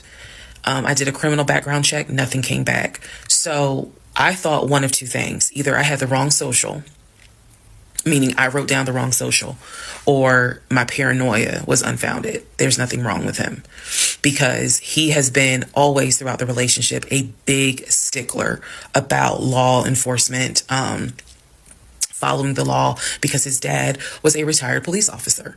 So this is someone who has been... This is a guy who would check to make sure my tail lights were working, make sure my signals were working, make sure my oil was good, make sure I had enough gas in the car. So when the criminal history came back with no results, I was like, well, of course there isn't, because the man probably hasn't had so much as a speeding ticket. So we filed the marriage license, and then we made an appointment to get married, and waiting for the judge to come out of chambers so that she could marry us. And the reason why I'm pausing is because, my God, if I could go back and see that young woman sitting in that lobby. Wow. I know we can't go back in time, but damn, if I could go back in time, I would. I didn't tell anyone I was getting married, because I was afraid that we had tried before in September and something came up. So I didn't want to tell anyone. I didn't want to get anyone's hopes up. I didn't want to get my hopes up. I know that's bad, but again, said I would be honest, even if it's ugly. I told my mom, my family, that we got married, told my friends. They could not believe it. My mother was relieved, but she had no idea about what was going on. My aunt was more like, really? You married him? My friend, the one who took me to the hospital for the miscarriage, was like, I wish you would have told me, like, you deserve to have people there, take pictures and celebrate and all this other stuff. And she was like, you know, she's the type of friend, if you like it, I love it. You rock with him, I rock with him. The moment you don't, I don't either. So she was supportive. My other girlfriends were happy for me. They just hated that I had to get married during COVID. Because they were like, we would have loved to have, you know, thrown you a bridal shower and a bachelorette party and all of that. It just sucks that you couldn't experience that. So we got married on a Tuesday. On the way home, stopped and got some wings, went home, and I had to get ready to go to work the next day. And life, I got married January 5th. By January 31st, I knew I was in trouble. I still didn't know how deep, but I knew I was in trouble. So to give you all a very, very, very candid idea, got married January 5th. The normal things that married newlyweds do when we got married completely stopped. And that was not by me. You always hear men talk about, man, now that we're married, she don't. In my case, it was the exact opposite. It was the exact opposite. So anyway, yeah, got married January 5th. The normal things that married newlyweds do when we got married completely stopped. And that was not by me. You always hear men talk about, man, now that we're married, she don't. In my case, it was the exact opposite. It was the exact opposite. So anyway, because this is not a forum to be all R-rated or whatnot, but y'all get what I'm saying. So we got married January 5th. January 6th, I went to work. It was a lot of people congratulated me because the kind of word got out that I had gotten married. January 7th, I filed the paperwork to change my last name. And if you were following me, you can go back like 15, 16 videos, and I talk about how I had to change my name back to my maiden name. But I changed my name within about 3 days of getting married. My attitude was, this is the bed that I made. I'm going to do right by him. I'm going to do right by my marriage.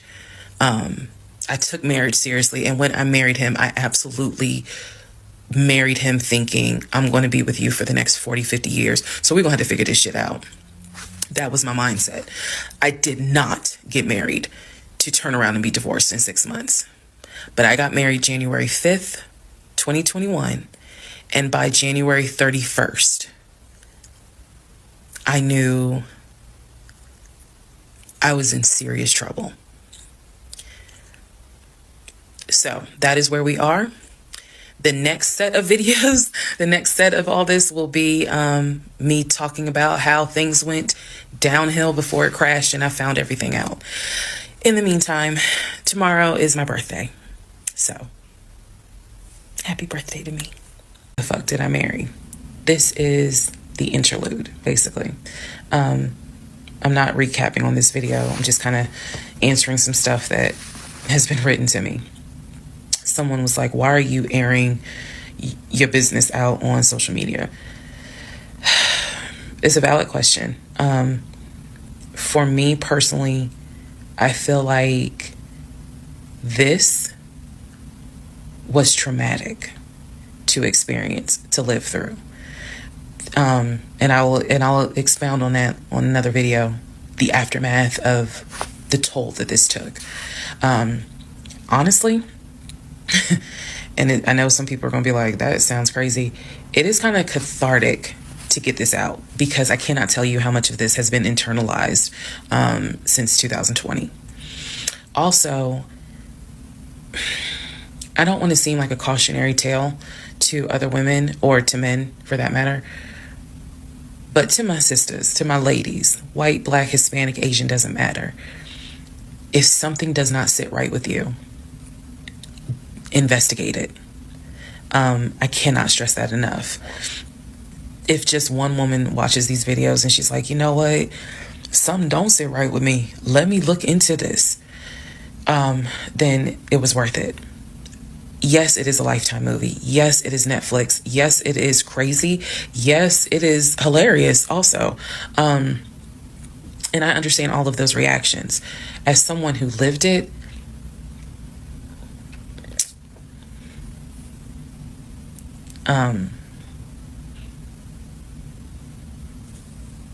it was traumatic.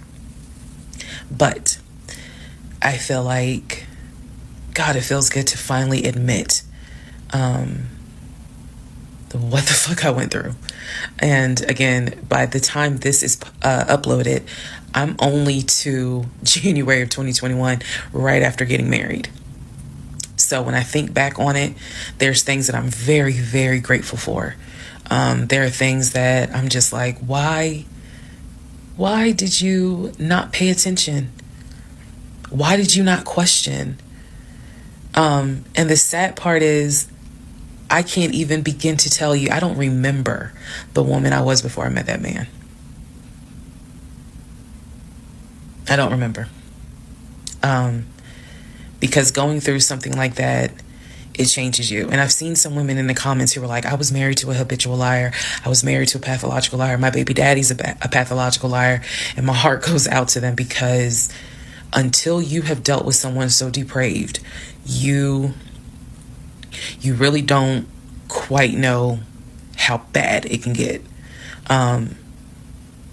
So I'm fully aware that this was a risk, putting this out on social media, telling my story, my truth, and really kind of being like, look, this is what I went through. I made dumb decisions. I overlooked things I should not have overlooked.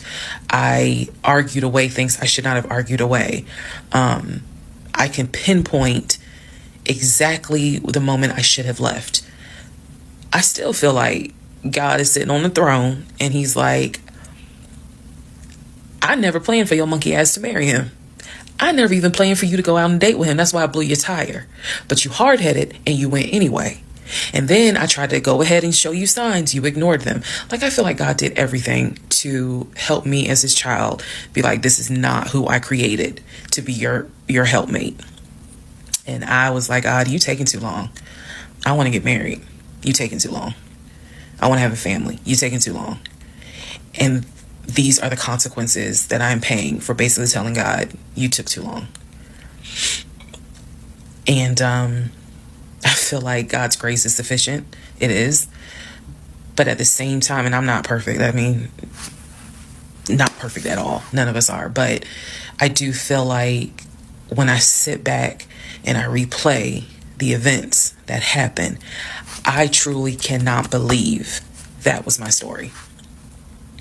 Because all I wanted was to meet a guy, for him to be my best friend, for us to get married, have a family.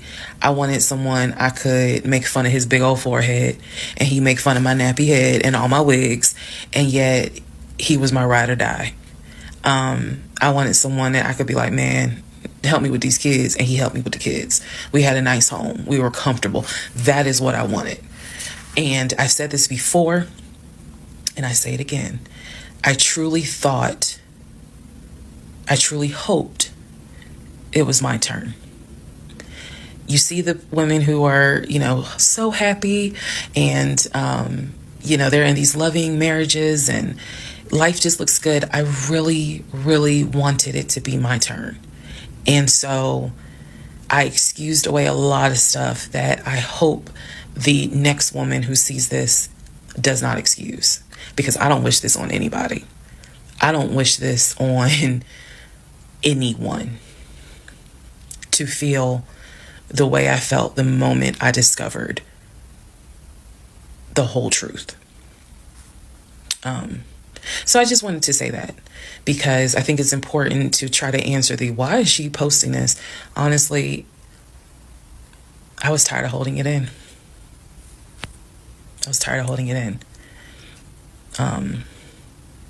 And I hope it helps somebody. Okay, let's all take a deep breath.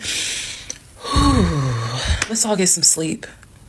If you don't have anything to do and you just want to wish me happy birthday, wish me happy birthday tomorrow, February 15th. Shout out to Team Aquarius. Good night, y'all. The fuck. Part 17, who the fuck did I marry? So, for context and just to clarify some stuff, going forward, I'm going to now call my ex-husband, I'm going to use the name that I call him in real life. So that way it clears up the whole fiance, boyfriend, husband, ex-husband thing. So, his name is Legion. Anyone that knows me will tell you that is what I call him. So, Legion and I, when I left off at part 16, part 15, Legion and I got married January 5th of 2021. For the first 2 weeks, things were fine. We got into like a routine, basically. I would go to work, he would go to work. He was still leaving the house at around 6:15 every morning. He was still on the phone with his brother, the one that lived in Philly, every morning. That was their time to talk. From what I was told, the brother got off work. I guess he must have worked the third shift. And so he was getting off work as Legion was getting ready to go to work. So that was the perfect time for them to talk. He would talk to his brother in Baltimore and the brother in Augusta. Pretty much, just a quick phone call here and there, if not every day, every other day. So everything was pretty much the same. I would talk to my mom almost every day. I would talk to my aunt almost every day. So it was nothing to kind of, that's weird. That's what the morning routine was. He would talk. So I worked at Georgia State Patrol. And I said this in a previous video, but again, there were things I said in previous videos that I remember saying, hey, remember that because it's going to come back later. So I worked at Georgia State Patrol. I had been working there for almost 7 or 8 years by the time Legion got into the picture. He was fine with the fact that I worked within law enforcement. I'm not a trooper. I'm not a sworn officer. I'm a civilian. However, again, his dad was a retired police officer. So he was perfectly fine in the beginning with the fact that I worked for Georgia State Patrol. He had been to my office before. He had met some of my co-workers. Obviously, even with COVID, because I still had to go into the office 2 or 3 days a week, he had been up there. So the friend who took me to the hospital when I had my miscarriage has met him. He and I have been to her home with her and her significant other before. So again, even in the world of COVID, when there were little times where you could get together with people, he has met people in my life. He has met my friend, or that particular friend, and he has met some of my coworkers. So when we got married, the first 2 weeks, like I said, was fine. And then it's as if something snapped. Something just changed. What was totally acceptable before, suddenly little comments were made. Why are you wearing that to work? You get off at 3:30, so you'll be home by 5, right? Things that had never happened before. He had never questioned what time I'm be home. Really, he didn't need to question it because when I'm off work, I leave. So it was never a situation of, I'm going to just sit around at work and just run my mouth because I have nothing to do. And then it turned into, he would call me every day from work, and I'm going to demonstrate how those phone calls went, but he would call me every day from work. And if he even so much as heard a male voice in the background, he would have little comments to me. Who was that? Are they in your office?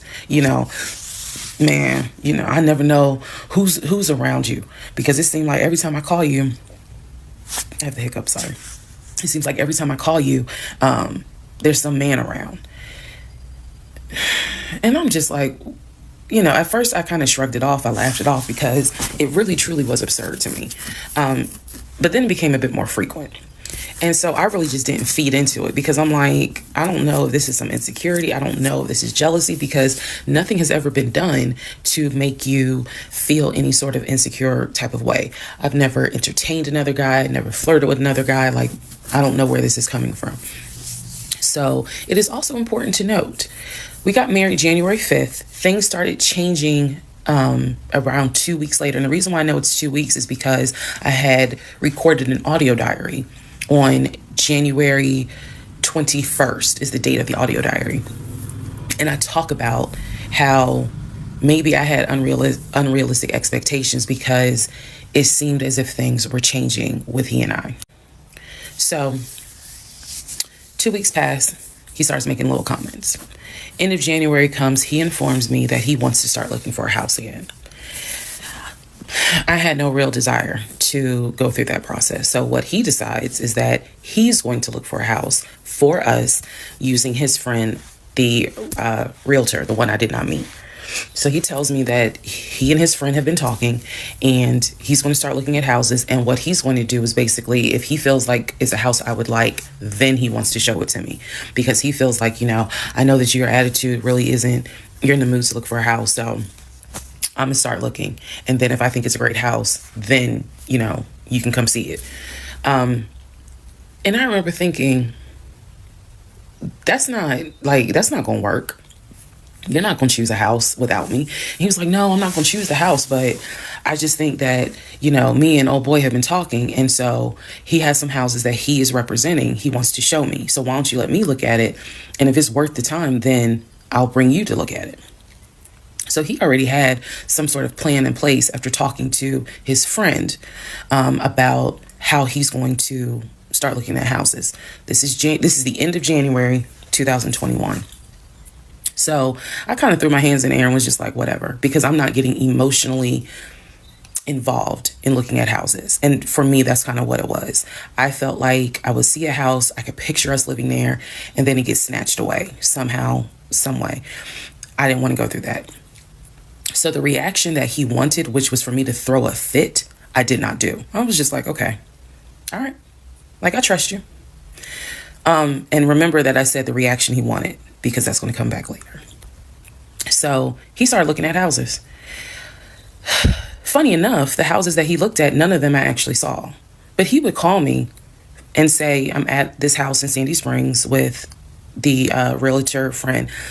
Apparently his realtor friend's name was Scott, not to be confused with the other Scott, the one that was actually helping us, that dropped us as clients. I want to make that clear. There were two Scotts. One is the realtor who was representing us, who said, hey, I need proof of funds. If you don't have those proof of funds, I cannot show you any more houses. The other Scott is his friend, who he had talked to on the phone at least 50 to 100 times in front of me.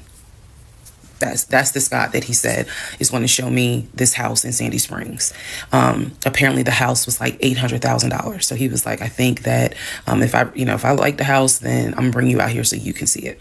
All right. Now let's go into part 18. Okay, part 18, who the fuck did I marry? So he starts looking at houses in Sandy Springs, Alpharetta area with his friend Scott. I did not see any of these houses. I did not go. I didn't want to go. So what was starting to change is, remember I said before, he would leave the house every day at around 6:15. He would be home every day between 3:30 and 4 o'clock without fail. It was so, I shouldn't say it was annoying, but I could set my clock by the fact that I would hear that garage door open between 3:30 and 4 o'clock every day that he went to work. Even during lockdown, he still had to go to work. His job was only locked down for maybe a week. For me, I was allowed to work from home, but unfortunately, I did not handle it well. And so I would fall asleep and not check email. So my boss was like, yeah, you're going to have to come back to the office because you're not trustworthy. And I wasn't. I mean, I would watch Netflix and not even be on my computer. So I had to start going back to work every day, 5 days a week. And me and another lady were the only two in there because we were the only two who did not handle work from home properly. Anyway, that's another story. So Legion he started to not come home by 4 o'clock. He started to come home 5:30, 6:30, sometimes 7 o'clock, because he was saying that he was looking at houses after work with his friend Scott. So it definitely was noticed that things are changing. And I just, at this point, kind of emotionally and mentally, I was just like, I don't know what to do. This is the end of January. Remember, I told you in part 15, I got married January 5th. By January 31st, I kind of knew I was in trouble. And by the end of January, sure enough, I knew things were changing in a way that I was like, I hate to sound redundant, but what the fuck is going on? So he's still maintaining the story of looking for a house, looking for a house. I had already let him know my lease is up in August. When my lease is up in August, I am moving to Cobb County. And my attitude was kind of like, you can go with me or you can stay here. I don't care, but I'm moving. I'm leaving Clayton County. The reason why I was so adamant to move was not because of Clayton County. It was not because of the house that I was in. It was because Legion had started to create this narrative that he was beefing with my female neighbor.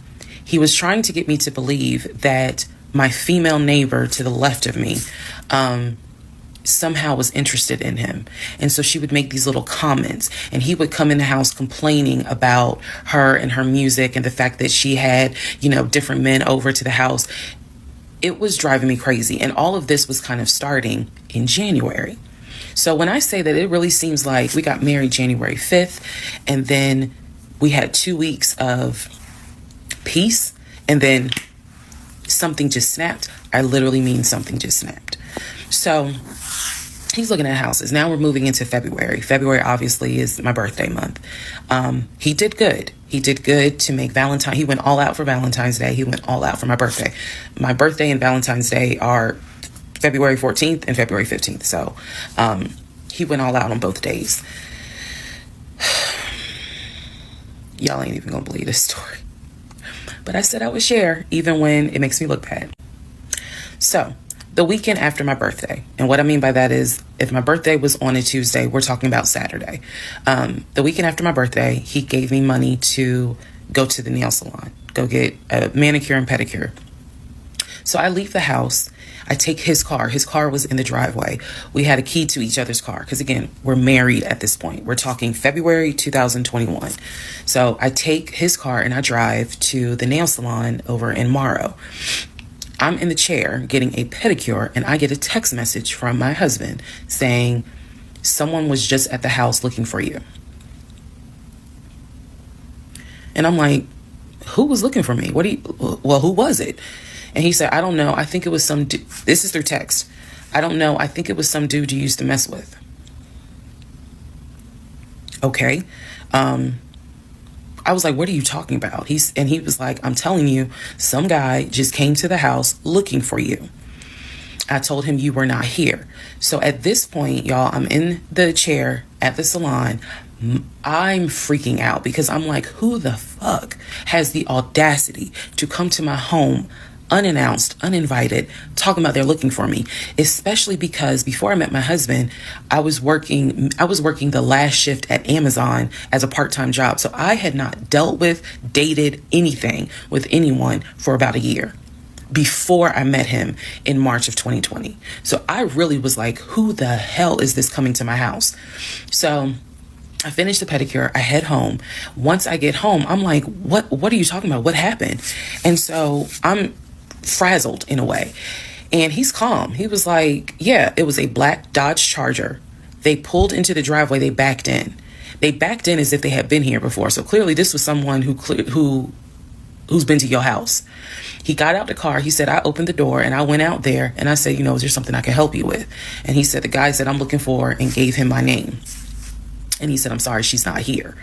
And he was like, oh, okay. All right then. And just got in the car and drove off. And I was like, my brain stopped working because I'm thinking, who the heck could this be? A Dodge Charger? I was like, are you sure that it wasn't law enforcement? Like, was it the sheriff's office trying to serve me with a lawsuit for a credit card I didn't pay? He was like, no, he was in regular clothes. He was like, and it was not a police car. It was not a marked unit, basically. And so I'm just like, who the heck could this be? And he was like, I know who it was. And I said, who? He was like, I think it was your ex. I said, what ex? He was like, the one that you had dated for 2 years.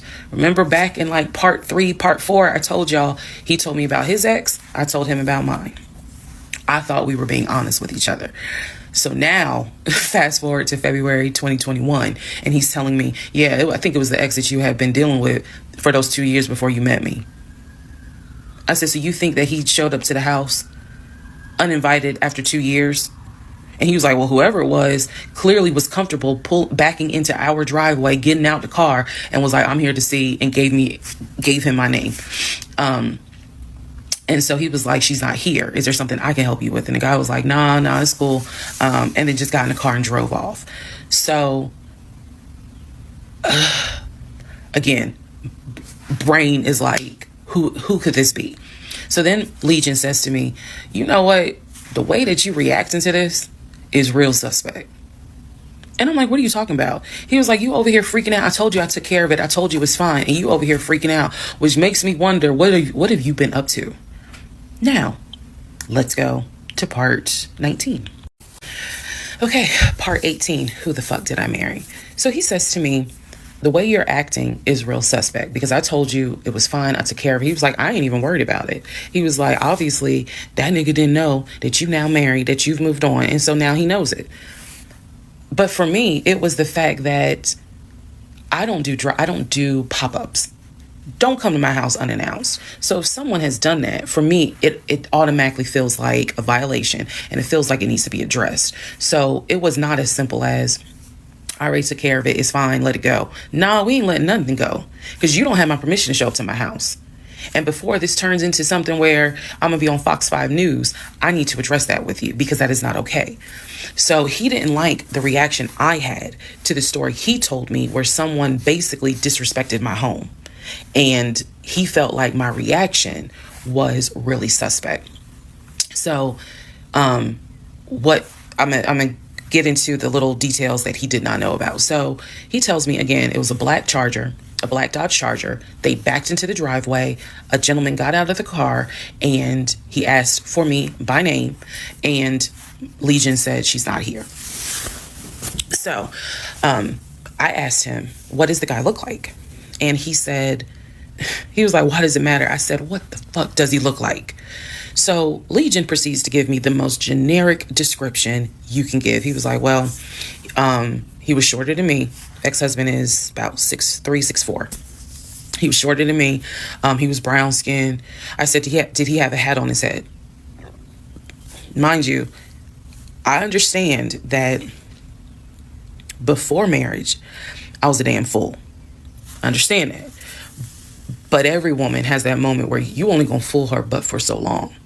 And eventually puzzles start coming together. For me, I felt like moving into marriage, certain things started coming together. So I said to him, did he have a hat on his head? He was like, nah, he ain't wear a hat. So in my mind, I am mentally going down a list of every possible man it could be. And it was only like 4 men. I had been in that house about 3 or 4 years at this point. So I knew all of the people, and I'm talking about from maintenance down to ex-boyfriends. It was a total of like 4 men. So when he said that it was a black Charger, I immediately was like, okay, I know that crosses out one. He said he was shorter than him. All of them were shorter than him. I said, did he have a hat on his head? He said, no, that crossed out one, because one in particular was a maintenance guy who always wore a hat on his head because he had like a bruise or something, and he was just self-conscious about it. So he always wore a hat. That leaves 2. So I said, was he muscular or was he skinny? So Legion's getting all frustrated. I said, just answer the question. He was like, well, he was kind of in between. And I said, okay, he was in between. I said, so was he light skin or was he dark skin? He was like, I told you he was brown skin. I said, was he my complexion? He said, no, he was brown skin. That eliminates one. So now there's one left. And yes, the one left would have been the ex that I had dated for 2 years. And so he was like, I know it was your ex. I know it was your ex. And I was like, that don't make no sense, because the ex that in my mind, I'm saying this, the ex that I had dated, he and I had no contact with each other, and he was not the type to just pop up at your house. That ain't his style. Not to mention, and I ain't tell Legion this, that man would not be caught dead driving a Dodge Charger. He hated Chargers because he drove it as a patrol car. So I didn't say anything. I just was like, that's weird. So what Legion didn't know is that at the time I had a security system. So I had a security system where anytime the front door the garage door or the back door was open, basically any entry point. Anytime it was open or closed, it would send me a text message notification. So when he's telling me all this, I'm looking at my phone and I see a notification where the front door was opened and it was shut all within the same minute. So for example, if it says front door open at 1 p.m., front door closed at 1 p.m. So whatever he did was within those 60 seconds. He's telling me the story of the guy got out the car. He opened the door. He went out there. Can I help you? And the guy said, I'm looking for, and Legion said, no, she's not here. And so he said the guy kind of was like, okay. And he was like, all right, thank you. And got in the car and drove off. Legion has also told me that he watched him drive out of the neighborhood, which means because of the way the house was set up, the townhouse, he would have still been outside watching this. I could be wrong, but something in me was like, that would take more than 60 seconds. So for the door to have been open and shut within the same 60 seconds, I was like, okay. So also what he didn't know, we didn't have a Ring door camera, but my neighbor did. And her Ring door camera caught my driveway. The view of the camera could see my driveway as well as her driveway. And so whoever was coming in the door, our driveways were right next to each other. And then on the other side of it was the grass. So it was a perfect view of my driveway. So she, I text her and I said, hey, were you home? I think I texted her the next day because I said, were you home on Saturday? And she said, no, I wasn't. What's up?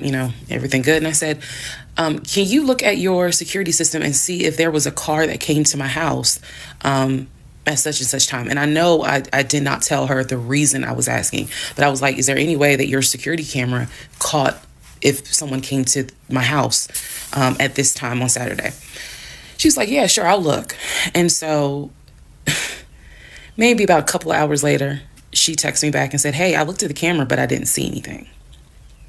And I said, okay, by any chance, did it catch if someone maybe walked up the driveway? Like maybe it wasn't a car in the driveway, but someone walked up. She said, I didn't see anything with your driveway yesterday.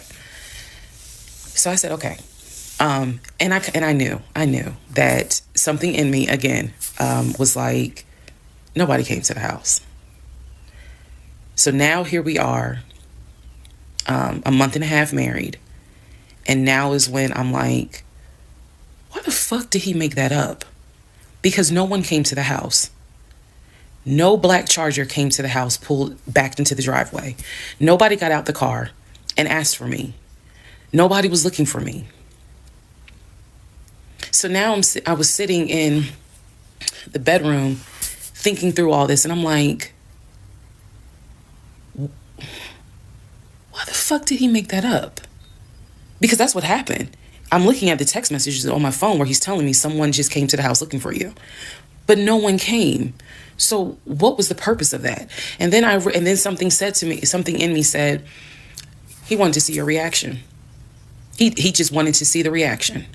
You had been too calm, and so he wanted to see a reaction. So this man gaslit me like I was Georgia Natural Gas just to get a reaction. Welcome, ladies and gentlemen, to part 20 of Who the Fuck Did I Marry? All right, part 20 of Who the Fuck Did I Marry? So after the black Dodge Charger incident, things were quiet. Legion was fine. Legion slept just fine. Me, that shit played over in my head for days and days and days. On one hand, I was like, I know nobody came. My head knew nobody came to the house. My heart was like, but maybe he didn't make it up. So the head and the heart were absolutely playing a tug of war because, again, I really couldn't fathom that he was making it up. But nevertheless, I filed it in the back of my mind in my little filing cabinet, my mental filing cabinet. So a few weeks later, we go out to eat at this restaurant in Atlanta. It's a burger place, and I'm going to do my best by the time I post this to put the name of the burger place on the screen. So we go to the burger place, eat dinner. Everything was fine. As we are leaving, he says to me, did I ever show you where my grandmother's buried? This is the grandmother that passed away from COVID in 2020. And I said, no. I was like, we haven't been over here. And so he was like, let me show you. So He drives us to the cemetery, which is not far from the restaurant. He drives us to the cemetery, goes around and around, and then it comes to like a little hill in the cemetery. And he was like, you see the headstone. The headstone had like the family name on it. And it did not have, for example, John David Doe. It just had Doe. Okay, so there were no dates on it. So it reminded me of just a headstone where it was probably multiple family members buried underneath it. That's what it reminded me of. And so he was like, my grandfather and my grandmother are buried there. I do recall him telling me when the grandmother died in 2020 that she wanted to be buried next to his grandfather. And so we're sitting in the car because we can see the headstone like on top of the hill from the car. And he tells me that that is where his grandmother and grandfather are buried, that the family was able to get her, her wishes were to be buried next to the grandfather. Okay. So as we are leaving, we take a different route home. So we get on the highway. If you're from Atlanta, you'll know what I'm talking about. We get on I-75 North. And we're kind of we're just driving around, to be honest with you, but we're taking a scenic route. We get on I-75 North because the reason why I remember is because when you're on I-75 North going towards Atlantic Station, on the right-hand side, you will see the Varsity. You'll see all these tall skyscraper buildings. One of the buildings has the letters NCR on the building. As we're coming up towards the building, he says to me, do you see the NCR building? I said, yeah. He said, the building behind it, my job bought that building. That's where we're going to have, we're setting up operations. And I was like, why the hell would y'all buy a condiment company in downtown Atlanta? He was like, no, we're not doing production there. It's just going to be offices. And that's where we're going to handle like the business portion. The production is still being done in Gwinnett County out in Duluth. And so I was like, oh, okay. He was like, that's where I keep the company car. So I was like, the company car? I said, aren't you supposed to be bringing the company car home? And he was like, I don't want to bring the company car home because it's Clayton County and it's a $90,000 car. And I don't want no problems. So he's telling me that he keeps the company car at the building downtown Atlanta that's behind the NCR building. I barely could see what building he's talking about, but he was like, it's the building right behind it. And so he's telling me that that's where his office is. So I said to him, take me to your office. I know it's a Saturday, but shit. You wanted the VPs, right? So take me to your office. No, I had not been to his office simply because, again, COVID. So I was like, take me to your office. And he was like, I can. He was like, that's no problem. So do I have the other phone? I do. So y'all are in luck. So I can maybe reenact how this goes. So he gets off the exit and starts driving towards the NCR building. While he's driving towards the NCR building, he always has kept his phone in his left pocket. This is my left hand. So he pulls his phone out and he starts calling. He tells me he's calling Willie. Willie is supposed to be the head of security. So he's saying, let me call Willie real quick to make sure that the building's open. So he proceeds. This is another phone, but he proceeds to go ahead and call Willie. We're still driving, by the way. We're still driving. I'm on the phone, scrolling through Facebook, trying to figure out some random shit. But he's driving with the phone up to it. So driving with the phone, next thing I hear, hey, Willie, it's Legion. Hey, how's it going? I'm good. Hey, is the building open? No, I just want to take my wife up there so she can see it and see my office. Are you up there right now? You're not? Okay, is Mr. Justin working?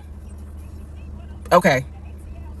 So is there anybody up there that can physically open the building? Because I don't think my badge is going to get me at least in the front door because of it's on the weekend lock. Okay. Okay. All right. Let me know. All right. Thank you, Willie. Bye. Y'all see how I did that? He's having this whole conversation while I'm sitting in the passenger seat. So then he gets off the phone and he says to me, Willie is not working and Justin apparently called out sick. So the building is locked and my badge won't get us in the front door. He was like, Willie's going to see if there's someone else that can open the front door so we can actually get in. He's like, my badge will get us on the floor, but it will not get us in the front door. No one ever called. So when he's getting off the highway, he basically turns onto Spring Street. Again, there's all kinds of shit I distinctly remember. He turns onto Spring Street so that he can then get on 75 South so we can go home. Never saw the office that day. But again, this is where he's saying that he keeps the company car. So when we get to part 21, I'll kind of go into detail about the whole company car a little bit more. Part 21, who the fuck did I marry? So the company car apparently was a charcoal gray BMW. I believe it was a 5 Series. It was a 5 Series. I don't know much about the sedans. Y'all know I wanted the X5, dark blue with the cognac interior. He got the BMW 5 Series, charcoal gray. He sent me a picture of the car. So I did see a picture of the car.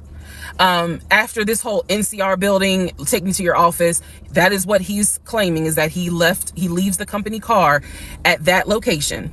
He's saying that he drives from Riverdale to Midtown, switches out cars, and then drives from Midtown to Duluth. Those that don't know how Metro Atlanta is, basically Midtown would be in between where we live and Duluth. I only know that he left the house every day at 6:15. I know that I never physically saw the company car come to our home. Saw pictures, plural. So when he told me that he got a BMW 5 Series, keep in mind, this is after I had been promised a dark blue X5. So I was a bit salty. I don't care if it is a company car. I was a bit salty. I will admit that. Because I felt like you get to drive the car that you know I really want, which is a BMW. And so he would call me from the car. He would tell me, yeah, I may just drive home in this car and not switch back to his personal car. He was like, I don't know. He did that a lot. And I realize now in 2024, he did that because he knew how excited I was to actually see the car. Because shit, I wanted to test drive it myself, to be honest with you. And he knew that. So reactions. So he would say stuff like that, like, man, I'm so tired. I might just drive the company car, go ahead and go home. And then, just let me park it in a garage type thing. So eventually he stopped doing that because I didn't want to hear nothing about that car. I'm driving a Nissan, you driving a BMW. After you promised me a BMW. So I don't really want to hear nothing about it. So in terms of the company car, I did see that it was according to the pictures, a charcoal gray BMW 5 Series. If you're asking me the exact model, I don't know. But I know it was a 5 Series because I know the 7 Series is slightly longer. So it's a 5 Series sedan. So after the whole situation with the cemetery to see his grandmother and grandfather's headstone, then there was the NCR, the office is open. Oh, it's not open. Justin ain't working. Willie ain't working. Willie is supposed to be head of security, but he ain't working. Okay. So at this point, I'm already numb. It is important for me to point out how numb I became dealing with him. Mind numbing, because I just got to a point where it was like, there's always something. There's always something. So of course we're not going to go to the office because there's going to be something. So this is the end of February. My birthday had already passed. There clearly was tension on my end, not so much tension on his end. So I get home a couple of weeks later. We are now in the beginning of March. This is something personal about me. The only way you would know this is if you know me. I have been dying to go to London and Paris.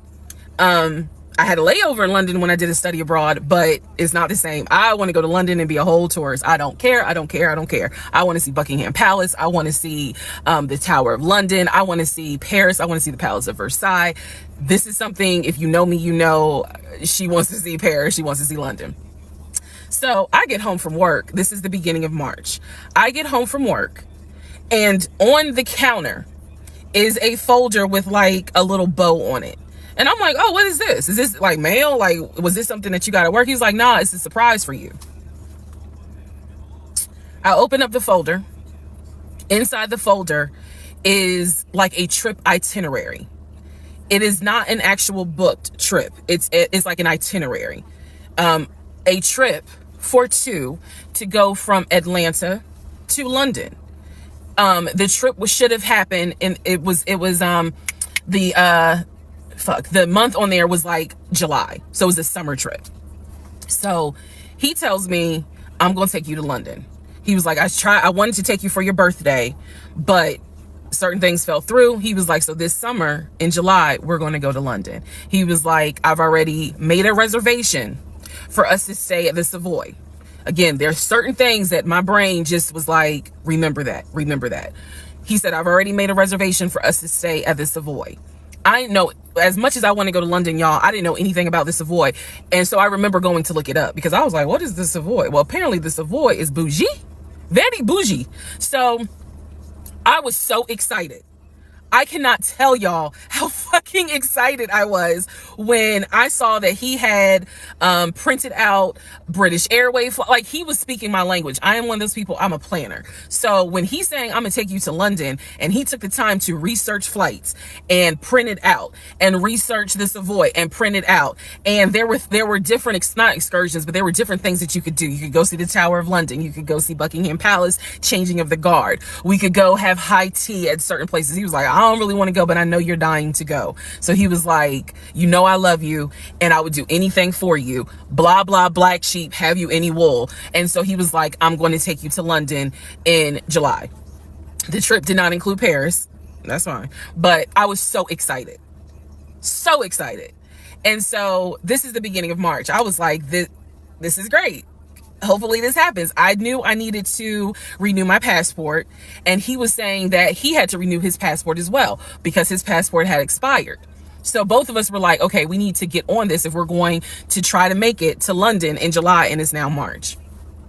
Me being the planner I am, I think I went to work the next day and printed out the passport applications so that we could fill it out and go ahead and get that process going. So, needless to say, something must have happened, and I don't remember what it was. We just simply didn't fill out the application for the passport. So, fast forward, we're now at mid-March. Mid-March, the decision was made that my mom, who lived in Arkansas, was coming to visit us. She would be coming, I believe, the second week of April, and she was going to stay a week, and then a few days. So, like, maybe a total of 9 days. Not quite 2 weeks, but a little over a week. So she was coming in April, and I was excited. Legion was excited because he was excited to physically meet my mom. He had talked to her on Zoom. He had talked to her on the phone, but he was excited to physically meet my mom. And my mom was excited to physically meet her son-in-law. So this is mid-March. I'm going to go into part 22 where I explain what happened with Facebook Messenger. Part 22, who the fuck did I marry? So now we are in March. This is right after he had surprised me with the announcement of we're going to go to London for a trip in July. Because we definitely didn't do a honeymoon. We definitely didn't do any sort of trips together. So the idea was we're going to do a trip in July together. One thing about Legion was that he was the guy who was like, I have nothing to hide. I don't lie. I don't like liars. If we're in a relationship, then everything should be out in the open. So I've always had his cell phone passcode. Never felt the need to look through his cell phone. And funny enough, I can tell y'all right now, disclaimer, I will never go through a cell phone again. You cheating piece. So anyway, so one day, this is mid-March, going like around March 20th. So we're heading towards the end of the month. He was in the shower. Keep in mind, my mom is coming for a visit in April. So he was in the shower and he received a text message on his phone from a woman. The text message, because it was a preview. So the text message was something where if you didn't know the context of the text thread, you could either go left or you could go right with it. So me being just curious, I opened up the phone, put the passcode in, read the text, then read the thread. Come to find out, it was a text from his aunt. His aunt and his ex share the same name. That's why I say it could go left or it could go right. Text was from the aunt. So I looked at the text, went through the thread, nothing in there. So I went ahead, X out of the messages. I see that he has Facebook Messenger downloaded. And obviously it shows you the number of unread messages in the icon. So it showed that he had like 5 unread messages. So I clicked on it, just being nosy. And what do my wondering astigmatism eyes see? So in his Facebook Messenger, is about 7 women. I can see their profile picture and I see their names. Some of them had a preview. The ones that he had not read, I could see the preview of the message. One in particular said, "When are you gonna come get this?" Y'all know what I'm talking about. So I clicked on that one first. And I'm reading through the thread. And so she's saying, "When are you gonna come get this?" But earlier in the thread, or further back in the thread, he had asked her, "When are you gonna give me?" And she said, "When lockdown is over." So from what I could piece together, he had not yet physically gotten with her. But had there been no COVID, oh, he would have smashed all day, every day. The other messages were innuendos, meaning the other messages from the other women were innuendos. They were not as graphic as the one between him and her. So I'm reading these messages, and what is interesting is that the person I am married to is not the person in these messages. Like, this man was on some nasty shit. And I say nasty, not in a judgmental way, but in a, with me, he seemed to act as if I was damn near virginal white. And I clearly see evidence that you into some shit that with me, you acting like, nah, I ain't really into that. So, I confronted him. I absolutely confronted him and was like, "What the fuck is this? If 2 + 2 is 4 and 5 + 5 is 10, what the fuck is this?" And so he did not, "Oh, that ain't what happened, blah, blah, blah." Instead, what he hit me with is, "Man, I was just playing around. Like, ain't nothing happened. I shouldn't have said all that, but I was just flirting. It ain't mean nothing. I don't even know that girl. I was just flirting." And so I'm like, "Is this what you into?" And so he was like, "No, it's not what I'm into. It was just stupid. It was stupid because I shouldn't have done it." So I'm going to be honest with y'all, because I've been honest all this time. What pissed me off the most was that here I am as a woman behaving, trying to do the right thing by him and this marriage. And you mean to tell me you out here offering your dingaling to random chicks that you don't even know? I was more angry at the fact that I'm like, dude, do you know how much I have turned down in order to be faithful to your dumb ass? And I'm seeing that you basically are out here acting like you got Skittles taste the rainbow. I was hurt. I was angry. I thought about getting my lick back. I'm just being honest. I did. And he played it off like it ain't nothing serious. It ain't nothing serious. Don't overreact. Don't get emotional. It was just dumb. He was like, "I will delete the messages. I'll even delete Messenger." And I told him, I was like, "That's really not good enough, because that's not going to fix the root of the issue." So this is where I introduced that we need to do marriage counseling. He didn't have any issue doing marriage counseling. We did not do premarital counseling. But he was like, "That's fine." He was like, "I don't have no problem doing marriage counseling because if anything, it can help us." So I thought that, okay, he may not have physically cheated from what I could see on the messenger. He may not have physically cheated, but he damn sure got caught, doing a little something, because they had exchanged pictures. So y'all know what pictures he sent. And I was disappointed, because I don't like men that send, I don't like men that send those type of pictures. But anyway, that's another issue. So we agreed that we would start marriage counseling. We also agreed that we would put on a united front when my mom got there. In other words, we were not going to argue. We, let's just act like everything is fine. But at that point, when my mother arrived in April, I could not stand him. I did not want to be, but we couldn't, he moved back into our bedroom, because he had moved into the guest bedroom when I saw the messages. Like 3 days before she came, he moved back into the bedroom, because obviously she needed to sleep somewhere.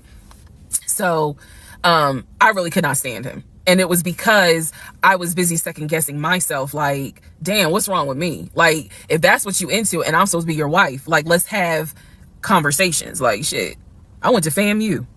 I understand some stuff, buddy. So it just was one of those things where it made me second guess, like, what's wrong with me? What did I do wrong? What is it that she got that I don't? Because you all out here willy-nilly, messaging her all hours of the night, because the thread went back quite a few weeks. I saw it in March. There were messages from December, November.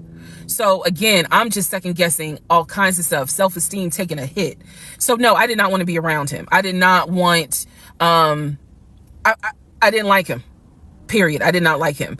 I left and I would just go for a drive because driving clears my mind. I called my aunt, told her what happened. I don't recommend that. I don't recommend calling family to tell them what's going on in your marriage.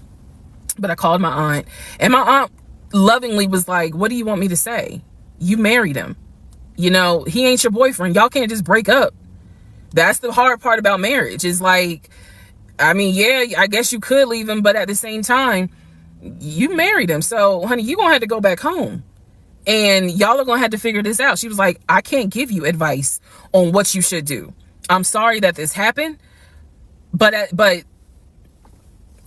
you married him.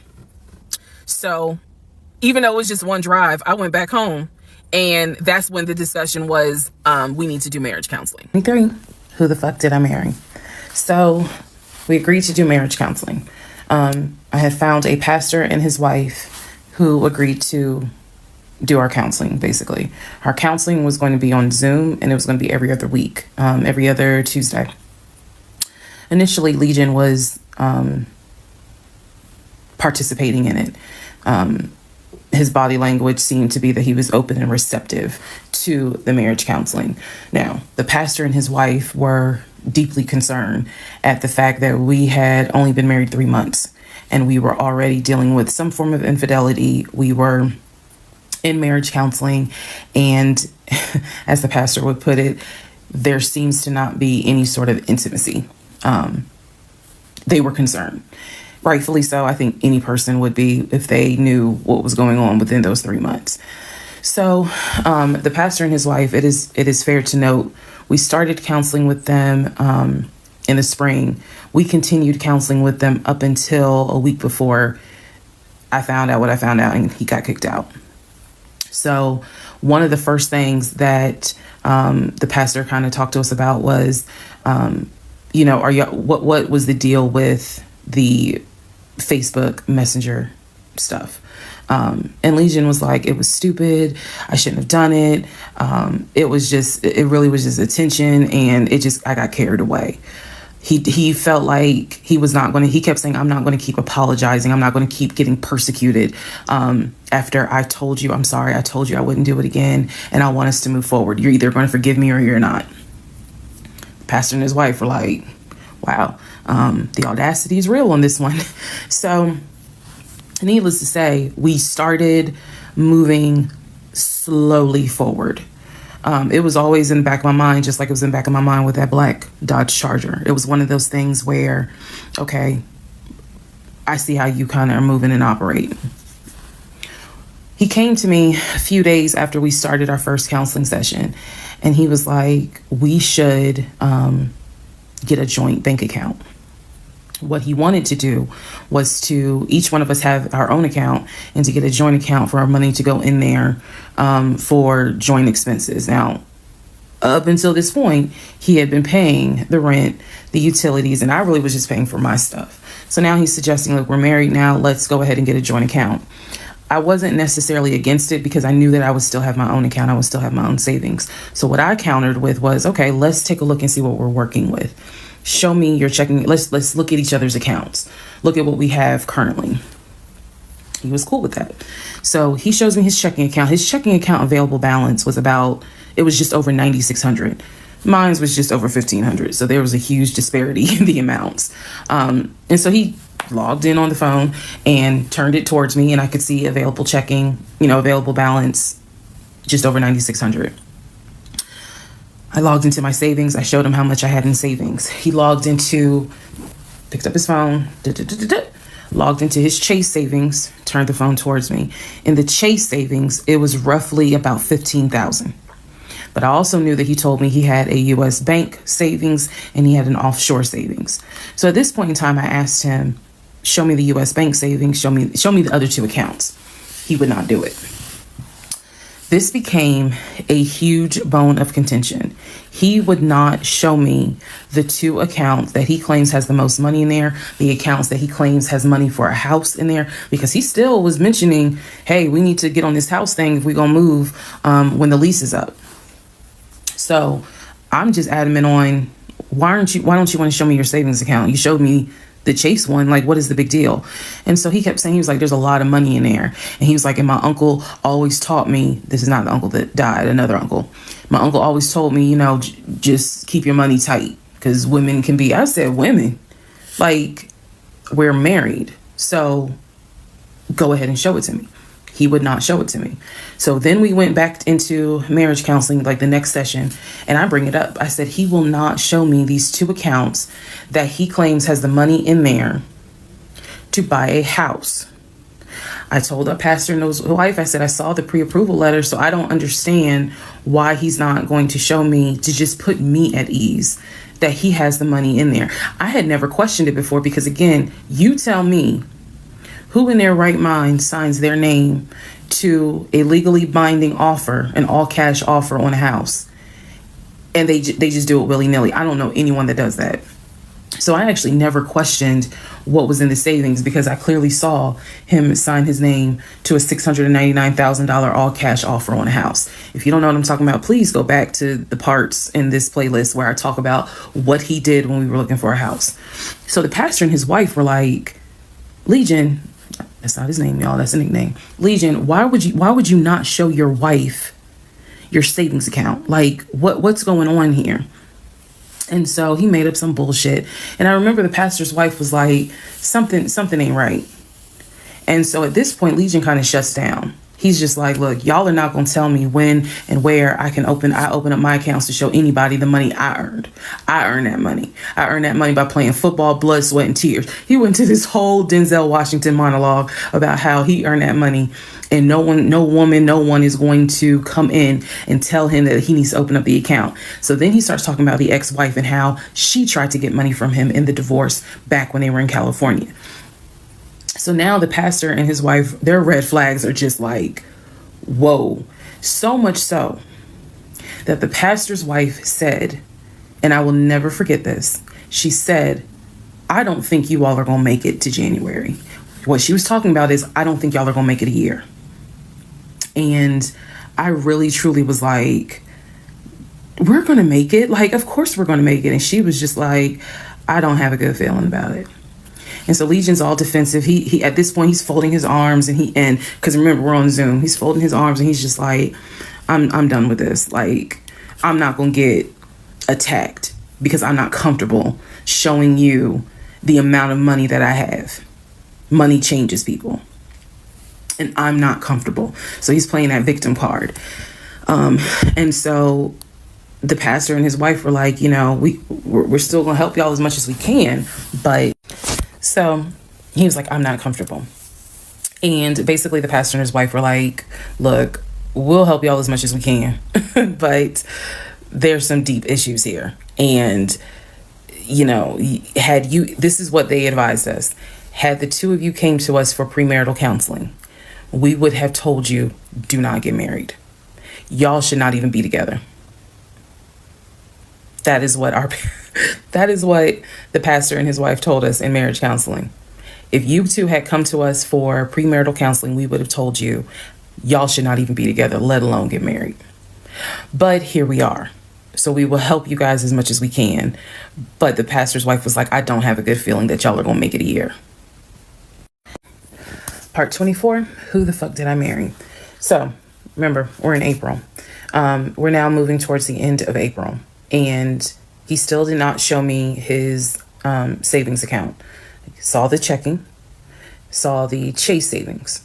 So he decides that we should start looking for a house again. Because my lease was up in August. And I made it very clear that when the lease is up, I am moving. I wanted to move to Cobb County. So he was like, you know, we need to get the ball rolling. I didn't want any parts of it. Didn't want any parts of it. He found a realtor. This time it was a woman. It was a woman. And I believe her name was Amber. I think her name was Amber.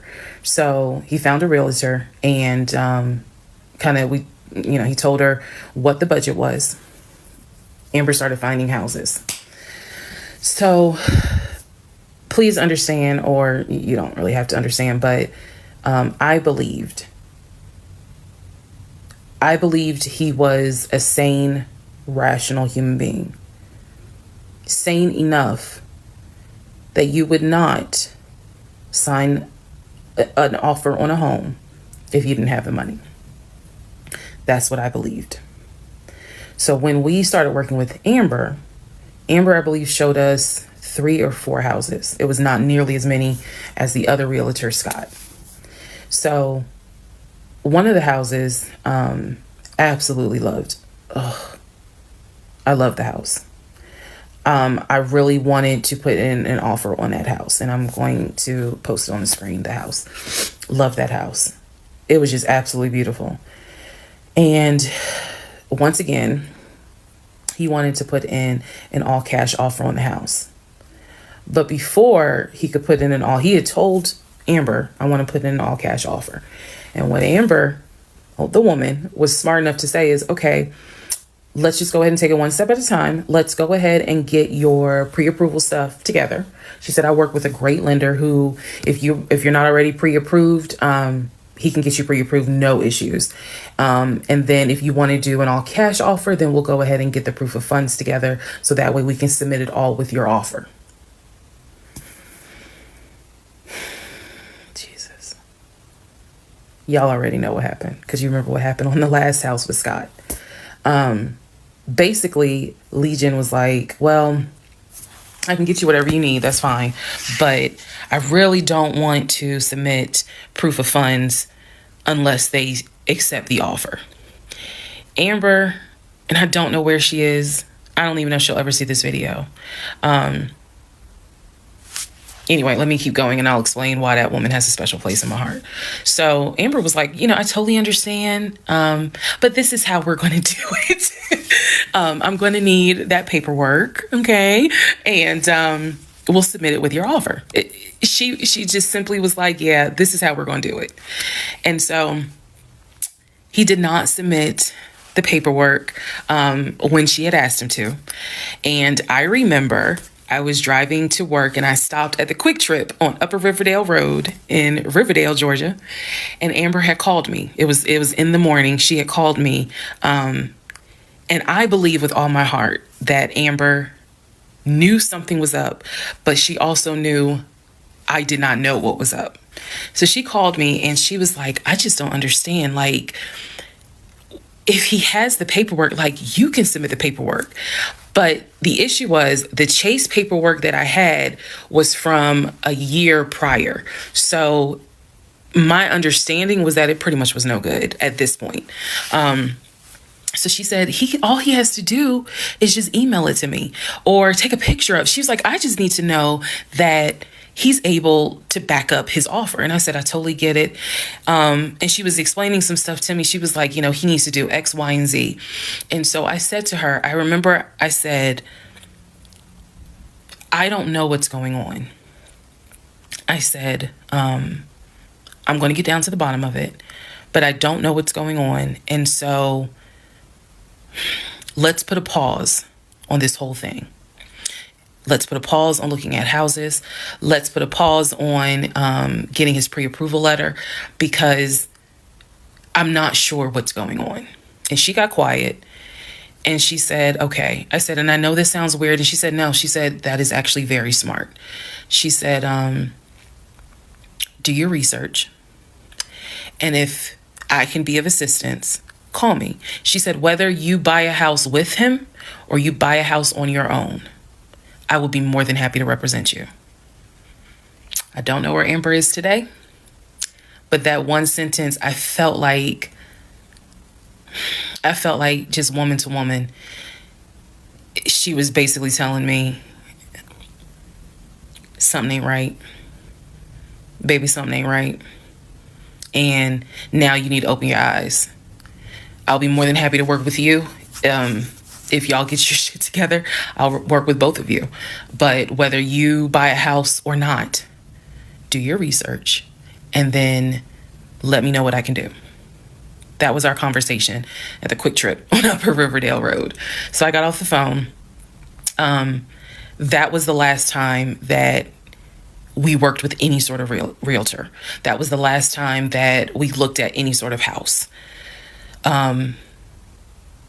And I don't remember exactly what happened after that, meaning that day. I do know that when I went home, I simply told him, I don't want to look at a house right now. I said, I think it's okay if we rent.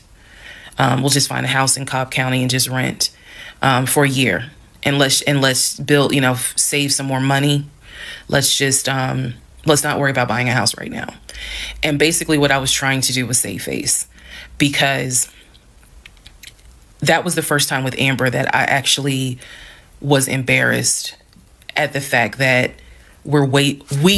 he and I, because I felt like I was complicit in the fact that I'm going to look at houses with him. I felt like we are wasting these people's time. I did not mean to waste your time. I clearly see my time as being wasted, but that doesn't mean I need to waste your time. And I felt embarrassed at the fact that we wasted her time coming across as serious buyers. When time came to put up or shut up, nothing was put up. And I knew nothing. I had nothing to add to add to this, because we're talking about a $650,000 house, and I don't make that. I don't make anywhere near that. So it just became one of those situations where I was trying to save face. I was trying to save face with my husband, and I was trying to save face with Amber. And so I did say to him, let's just rent for another year, and then let's see at that time where we are, if we should go ahead and buy. So now is when shit is about to get real. Part 25, who the fuck did I marry? So we weren't looking at houses anymore. We were not working with a realtor anymore. The end of April, I had decided that I wanted to look for another job. I did. The reason I wanted to look for another job is petty. Yeah, it is. I wanted to look for another job because I was pissed off at the fact that I had basically was dependent on him to help with the car note. So I wanted to look for another job where I could afford life all by myself, including that car note, basically where I would make more money. I told him that I was going to start looking for another job. He laughed. And his exact words were, "You're not going to leave Georgia State Patrol." He was like, "I swear you love them niggas more than you love me." He laughed. So that fueled me even more. So I was hitting the pavement hard trying to find another job. I was applying to all kinds of places. Got a phone call from my current job. So this is how I ended up in my current job. Got a phone call. They had sent me an email with a background packet. The background packet was long and extensive, but in the background packet, it asked for my spouse's full name, my spouse's date of birth, and my spouse's social security number. So I showed it to Legion, and I was like, I need your social because, I'm applying for this job. It's a great job. It's way more money. And, we're talking about moving anyway to Cobb County. So this is a God thing. He did not want to give me his social. I showed him the paperwork where I was like, look, because we are married, I can't lie on here. So help me. So he writes down his social security number on the background packet. And I eventually turned it in. I had scanned it, saved it in my email, and sent it in. And I looked at it one day, just going through it, just making sure I didn't really miss anything. All T's were crossed, all I's were dotted. And I looked at his social, and something about the social seemed different than the social security number that I remember seeing when we did our marriage license.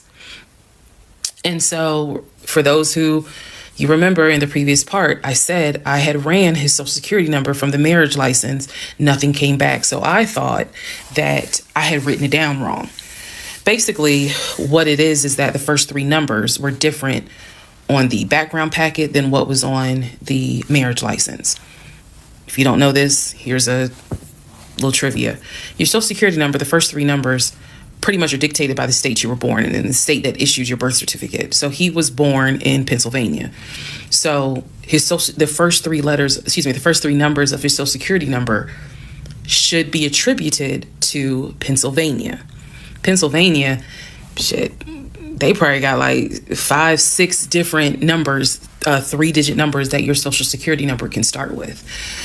So the social that was on the marriage license, for example, was probably 123. What was on the background was 456.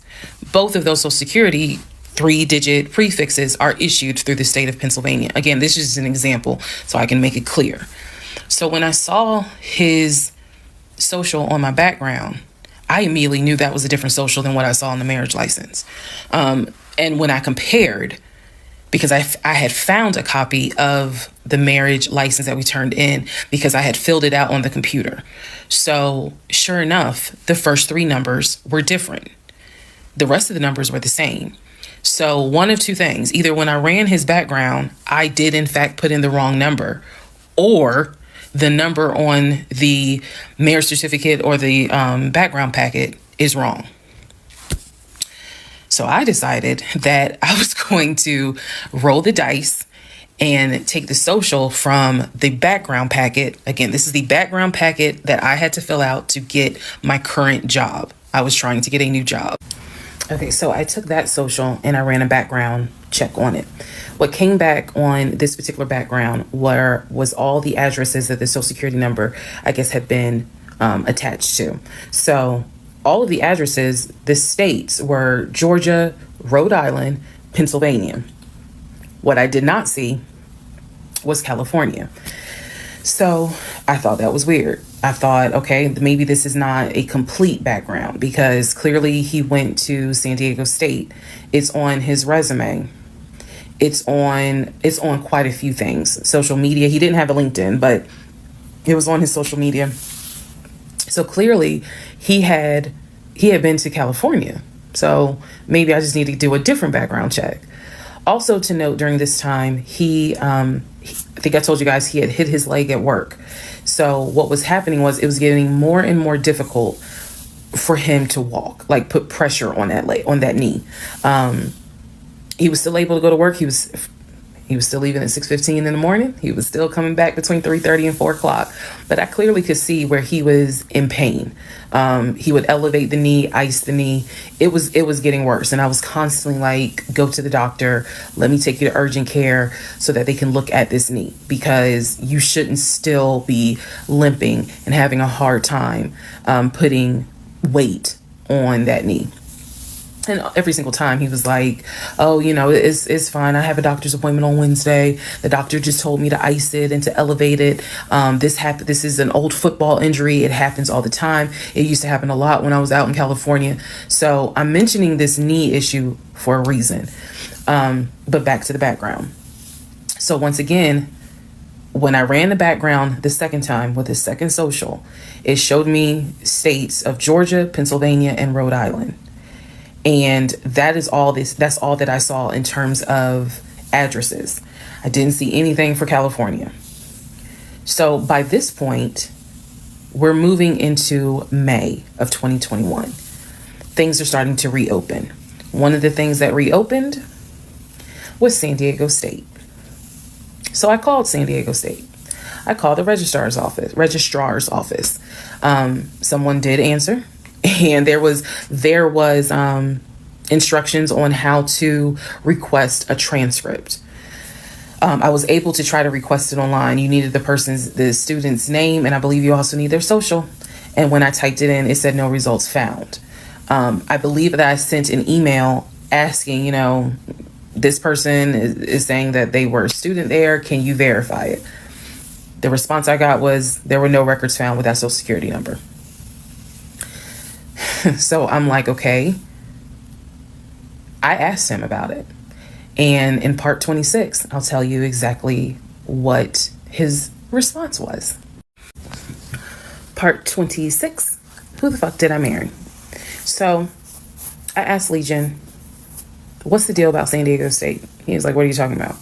And I said, why is there no records of you there? Just came right out and said it.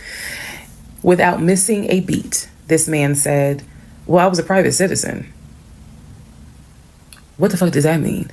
And what he said is that when he started at San Diego State, his father paid money so that, okay, it's important to say this with a straight face.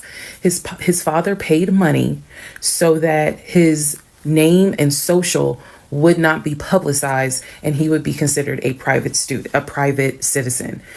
He said that he had a card where all he had to do was show the card. He does not have to give his name. He does not have to give any information because he had that card. He said so San Diego State would not have any record of him, but he was in fact a student there. I said, and you claim that you played football. He was like, I did play football. I said, so you're saying that the school did not publish your name anywhere and they were in violation of NCAA rules? And he was like, why are you asking all these questions? And I said, I'm just curious. I'm just curious. You're saying that you were a private citizen, but yet how were you in compliance with NCAA if you were a private citizen and they did not publish your name on any roster? So that was his excuse. He was like, all I can tell you is that I was a private citizen. My dad paid for it. Okay. So now I know that San Diego State has no record of him. Now I know that his social security number, at least the one that's on my background packet, only shows that he lived in Georgia, Rhode Island, and Pennsylvania. Okay. So at this point, the pain in his knee is getting worse. It's getting to the point where when he would come home from work, he would take a shower and immediately get in bed, elevate his knee. He was not even eating the way that he used to eat. It was getting to the point where at times, if you remember when I told you all about the miscarriage, they gave me pain meds because I had taken that pill.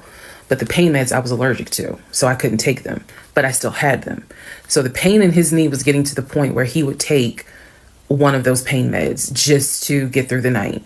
He was constantly in agony, constantly kind of tossing and turning, so much so that in May he moved into the guest bedroom because I couldn't deal with the tossing and turning thing.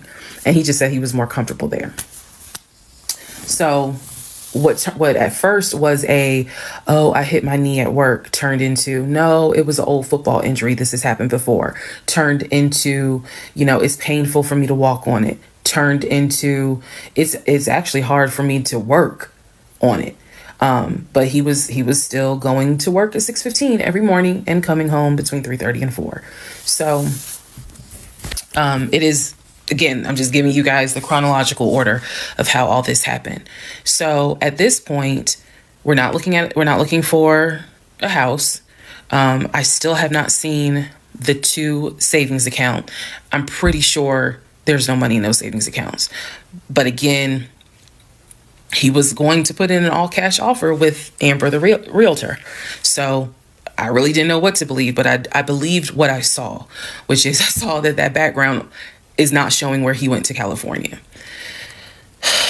So at one point in May, it was close to mid-May, he calls me from work. He calls me from work, calls me while I'm at work, and tells me that he got a phone call from his stepson. The phone call from his stepson, the stepson was crying and was just absolutely distraught. And I'm at work in my office like, what's going on? And he says to me that the stepson informed him that his stepdaughter passed away, that she died from COVID. The stepson, this is the story. The stepson found her in her apartment because they had not heard from her for a couple of days. And she was unresponsive. He called the ambulance. They pronounced her dead when she got to the hospital. So he was calling to tell me that she had died. And he was also calling to ask me if I would object to him giving his ex-wife $2,000 towards the funeral. As I've stated before, and I still am this way to this day. I don't play about death.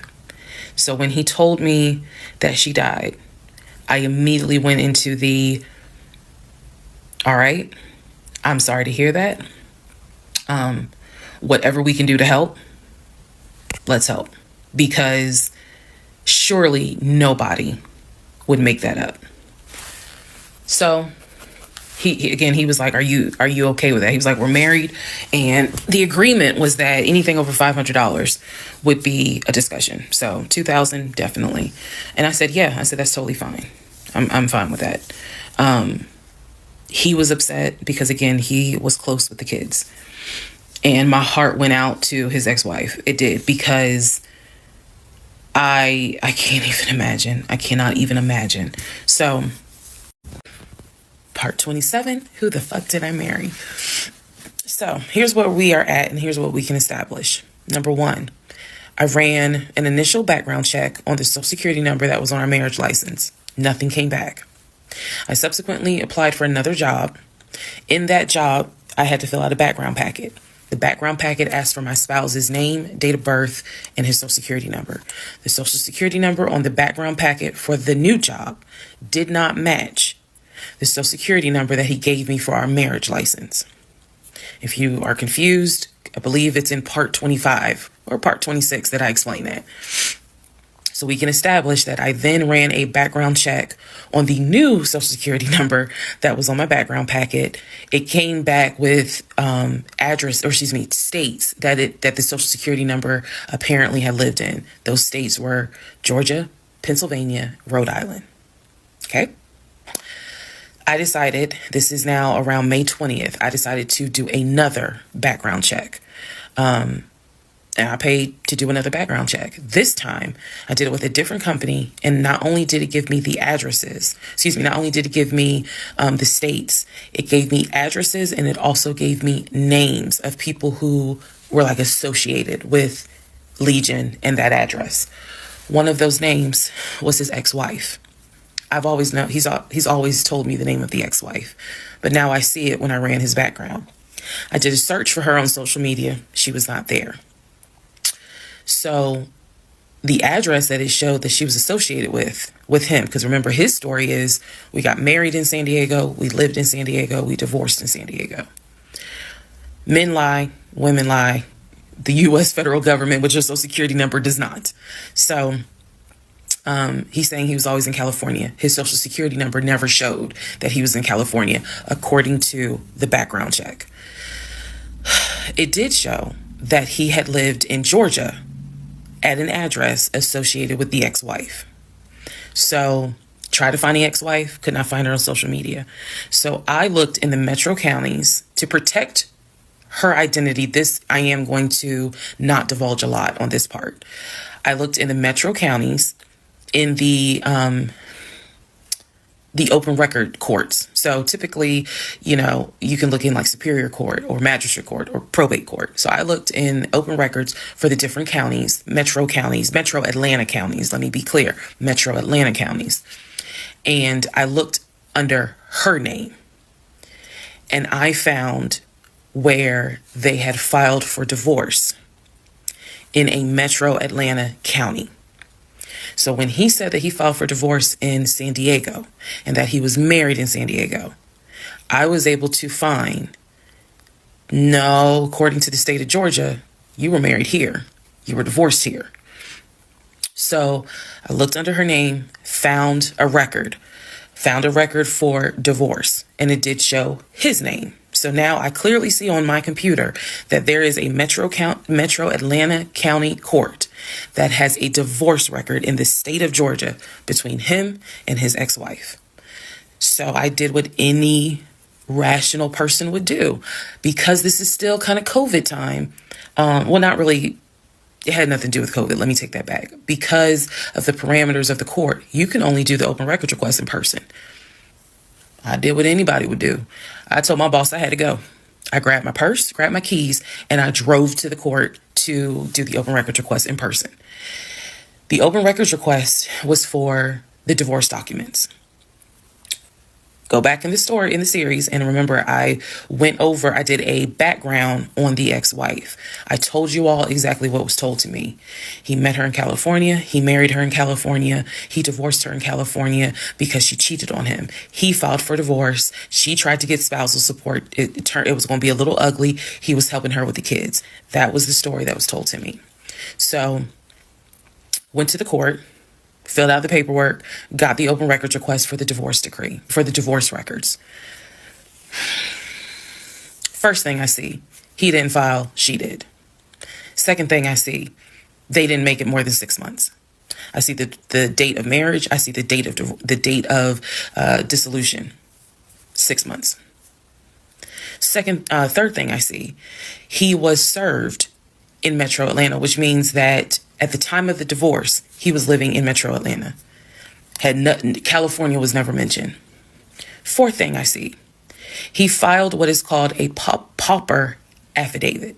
If you don't know what that is, I'm going to do my best to explain it real quick. Basically, he filed an affidavit with the court saying that he is so poor, he could not afford the fees to pay for a divorce. He couldn't afford a filing fee. He couldn't afford a service fee. That is what a pauper affidavit is for. All of this is in the divorce documents. She had filed. She said it was irreconcilable differences. She was not requesting any money whatsoever.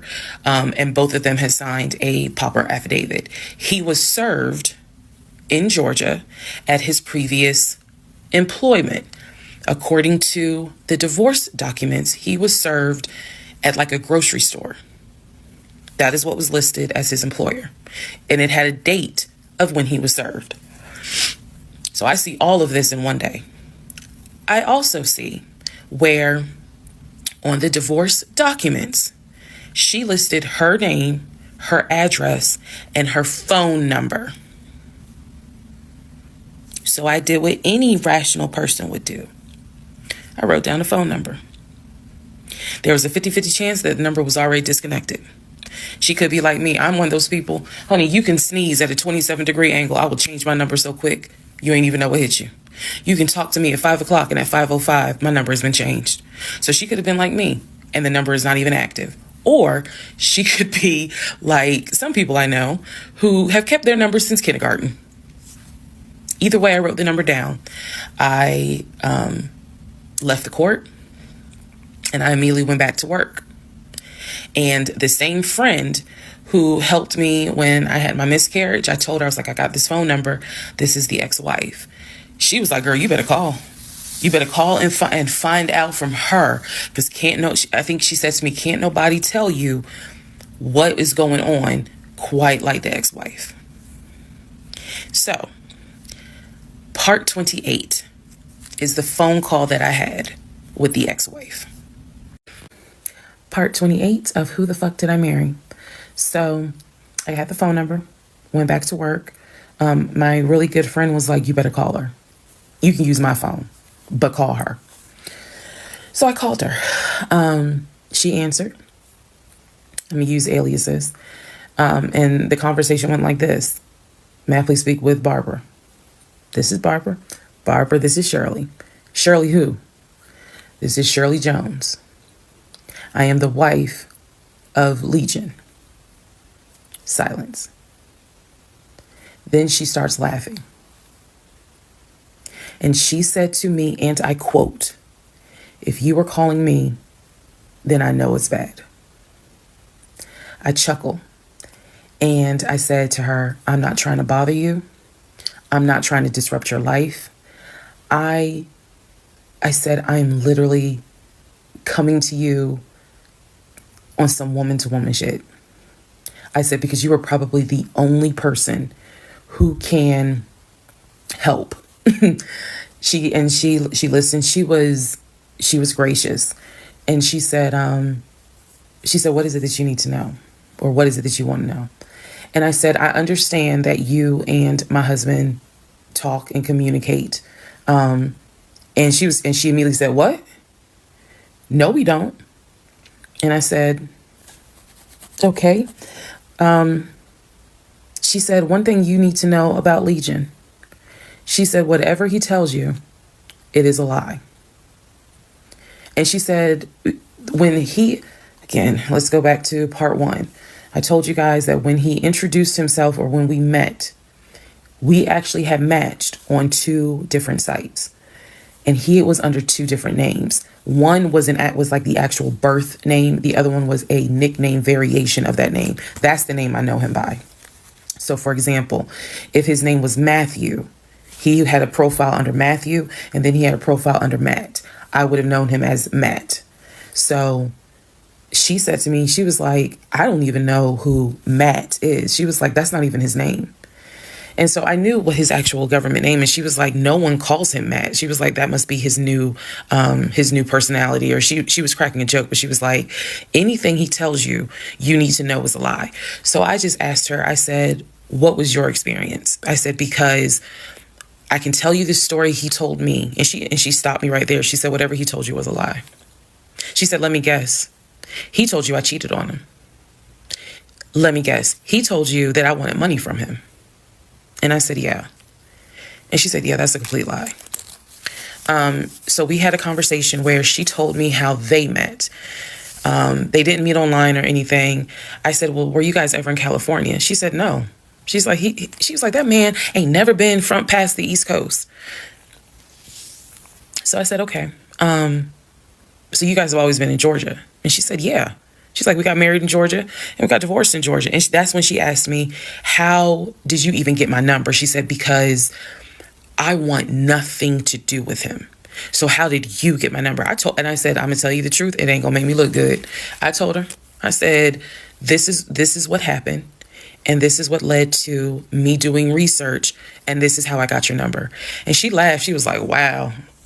She was like, normally I would be freaked out. She said, but under the circumstances, she was like, wow, okay. She said, yeah, if you're calling me, then it must have gotten pretty bad. She said, so what did he promise you? And we talked for about 35 minutes. She asked me in that phone call, she said, look, I want nothing to do with him. I have not spoken to him since our divorce was finalized. She said, so I would just appreciate if you keep me out of whatever's going on with y'all. And I told her, I said, I give you my word, I will never tell him I spoke to you. I said, I give you my word. I said, this conversation is for me.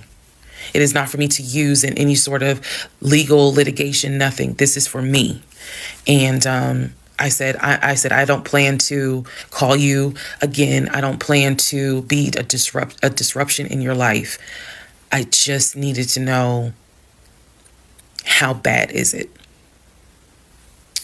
And she paused and she said, it's bad. She said, I don't know what all y'all got going on. She said, but if it's anything like what it was for me, it's bad. So we talked a little bit more. She was very encouraging. She was like, girl, do not blame yourself. She said, I went through that and I had blamed myself. She was like, this is not on us. This is on him. She was like, he is a master liar, a master manipulator. She said, I ignored the red flags. So she was like, do not feel as though this is on you. We talked about there's an ex-girlfriend that shares the same name as his aunt. She and I talked about her. She said the reason why they broke up, because the ex-girlfriend, I didn't know this, the ex-girlfriend had reached out to her about 6 months before he met me. And so the ex-girlfriend lived in Douglasville.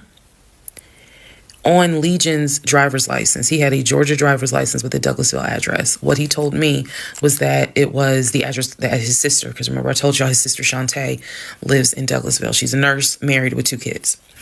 So he told me that the address on his license, it was his driver's license, was to Shantae's house. The ex-wife is telling me, no, that's the address for the ex-girlfriend. He had moved in with her and he created this whole narrative with her. She found out that he was lying and she kicked him out. And so I guess after she kicked him out, she then reached out to the ex-wife, kind of the way I did for confirmation. And so the ex-wife was just telling me, whatever that man has told you, it is a lie. She said, I got out before it got too bad. She said, because once I knew he was lying, I was out. She was like, because he's never going to change. And so, again, conversation went on. And so finally, we were getting ready to get off the phone. And before we got off the phone, I said to her, I said, if everything is a lie, I said, I have one question for you. And she said, sure. I said, how is your daughter?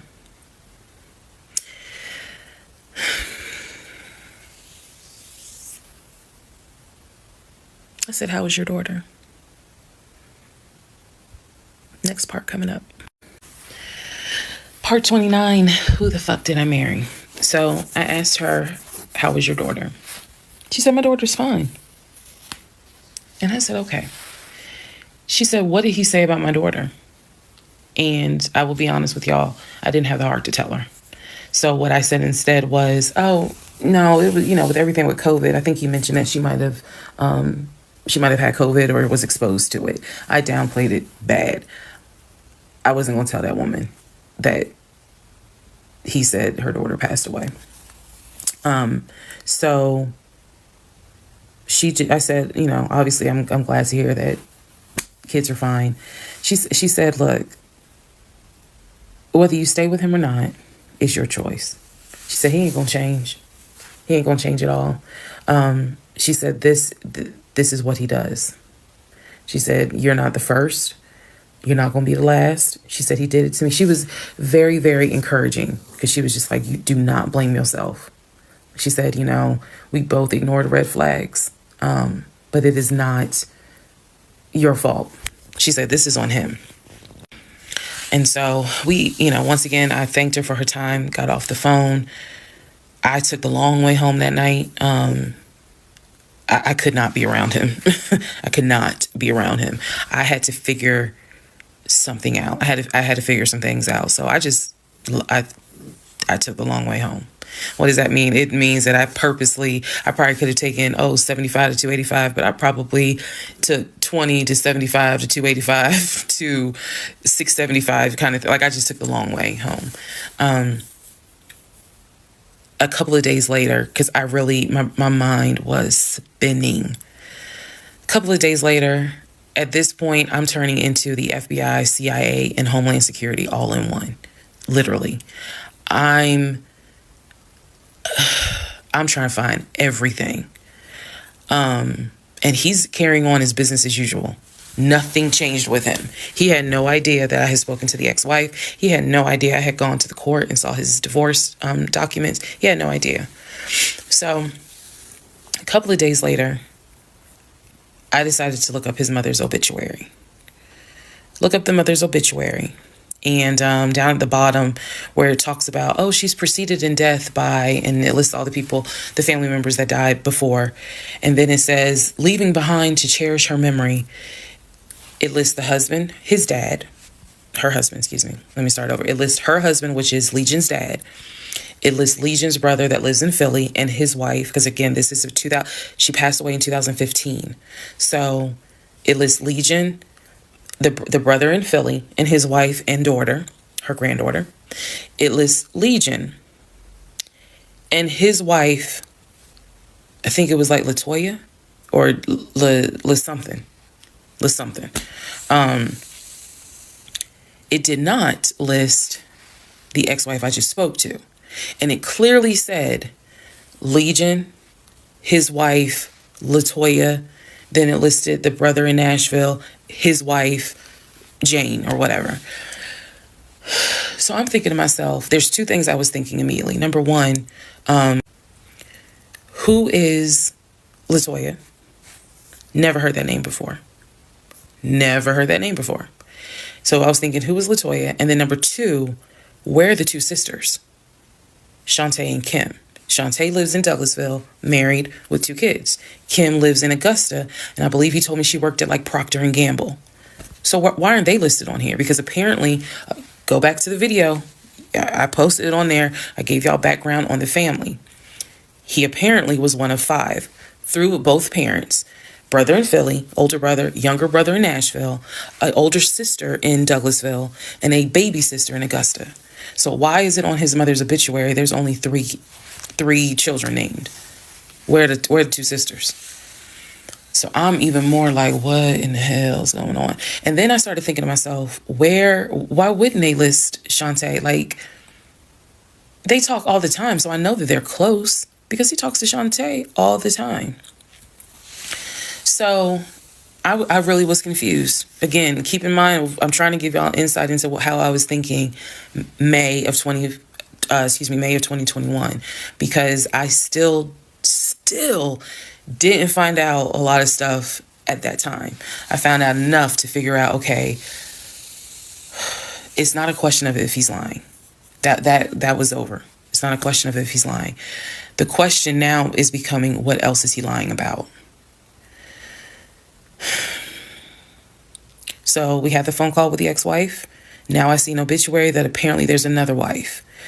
I know on our marriage certificate, it only states he had one previous marriage. I had 0, he had 1. So this is how I'm thinking in my head, which is, okay, what am I missing here? I know we've established that he's lying, but who the fuck is LaToya? Like, I'm really trying to understand who is LaToya. And again, he's hobbling around the house, limping, and I'm in our bed, in the bedroom. I could not get on Google fast enough to try to figure some stuff out. So, see the mom's obituary, study it, and at this point, I'm now trying to figure out, okay, what's the game plan?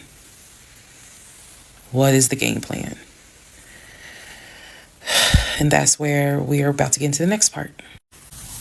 Okay, part 30 of Who the Fuck Did I Marry? So I'm going to use this as a clarification video. So we're going to use part 30 as a stop. Let's clarify some things. I've done that before on a previous set of videos, so I think it's just important to do that, so that way I can try to address some of the things that I have seen in the comments, both supportive and just downright mean. But let me clarify some stuff. Number one, it is important to remember that I am telling this entire story of how I met, dated, married, and divorced my pathologically lying ex-husband. I am going in chronological order of events. So what that means is that, ma'am, sir, whoever you are, if you were coming in at part 30, but you have not seen part 11, some stuff is not going to make sense. I know. It is a long playlist. And don't worry about watching the video as soon as it comes out, because everything, I'm trying to do this responsibly, of telling the story in the order of which things happen. So I say that to say, please, if you're able to, start at the introduction disclaimer video, start with part 1, and then just watch each video, because a lot of the questions people are having that I'm seeing in the comments, and I say this respectfully, is just because you did not go to the other videos and watch them in order. That's just the first thing I want to say. It is important that I get this story out, but that it's done, like I said, responsibly. To me, responsibly is being honest, even if it makes me look bad, but then also trying to be clear and not ramble all over the place. So I'm trying to take the time to tell you, this is what happened at this time. This is what happened at that time. That's why there's so many parts. And we're not even to the part of the divorce yet. We're almost there, but we're not there yet. Second thing I want to clarify. I cannot stress this enough. My family and my friends did not know what was going on between Legion and I. They did not know. My family only knew, we've met this guy. He's dating our daughter, our niece, our cousin, our granddaughter. He seems to be a really nice guy. He seems to really love her. From what he has told us, he's done well for himself. He played football, and he has worked at this company 6-7 years. And financially, he is in a good place. From what we understand, he just moved here from California. That is what they knew. They did not know about the red flags I had. They did not know what was going on in my head. They did not know what was going on in my heart, because I did not want to look stupid. I'm fully aware that when I tell this story, I look stupid. I'm aware, and I made my peace with that. But at the time, I did not want to look stupid. So it was important to me to put on everything's great. We're really happy. We're looking for a house and everything's going well, knowing full well that behind the scenes, I couldn't figure out why he wasn't showing proof of funds. They did not know. So I say that to say, I see the comments about how my aunt gave me horrible advice when I called her about the sexting on Facebook. And I want to clarify something. She did not tell me to stay with him. She did not tell me to leave him. That's not her place, and that's not what she would do. She simply was in shock that any of this had happened and did not know what to give me advice on. The one thing that she did say was, look, he's not your boyfriend. Meaning, it ain't as simple as, oh, we just gonna break up. Pack your shit and go. Because you married him. My aunt is the most ride or die chick I've ever met.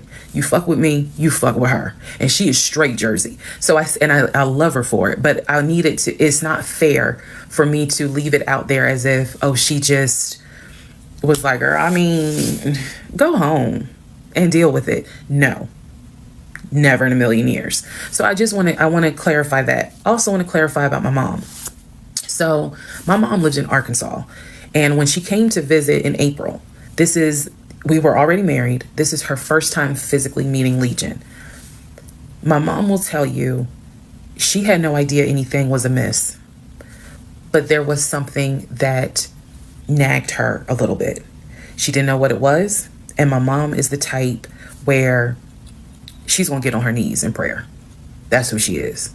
So for her, it was like, I don't know what it is. He seems like a nice guy. He seems to love my daughter.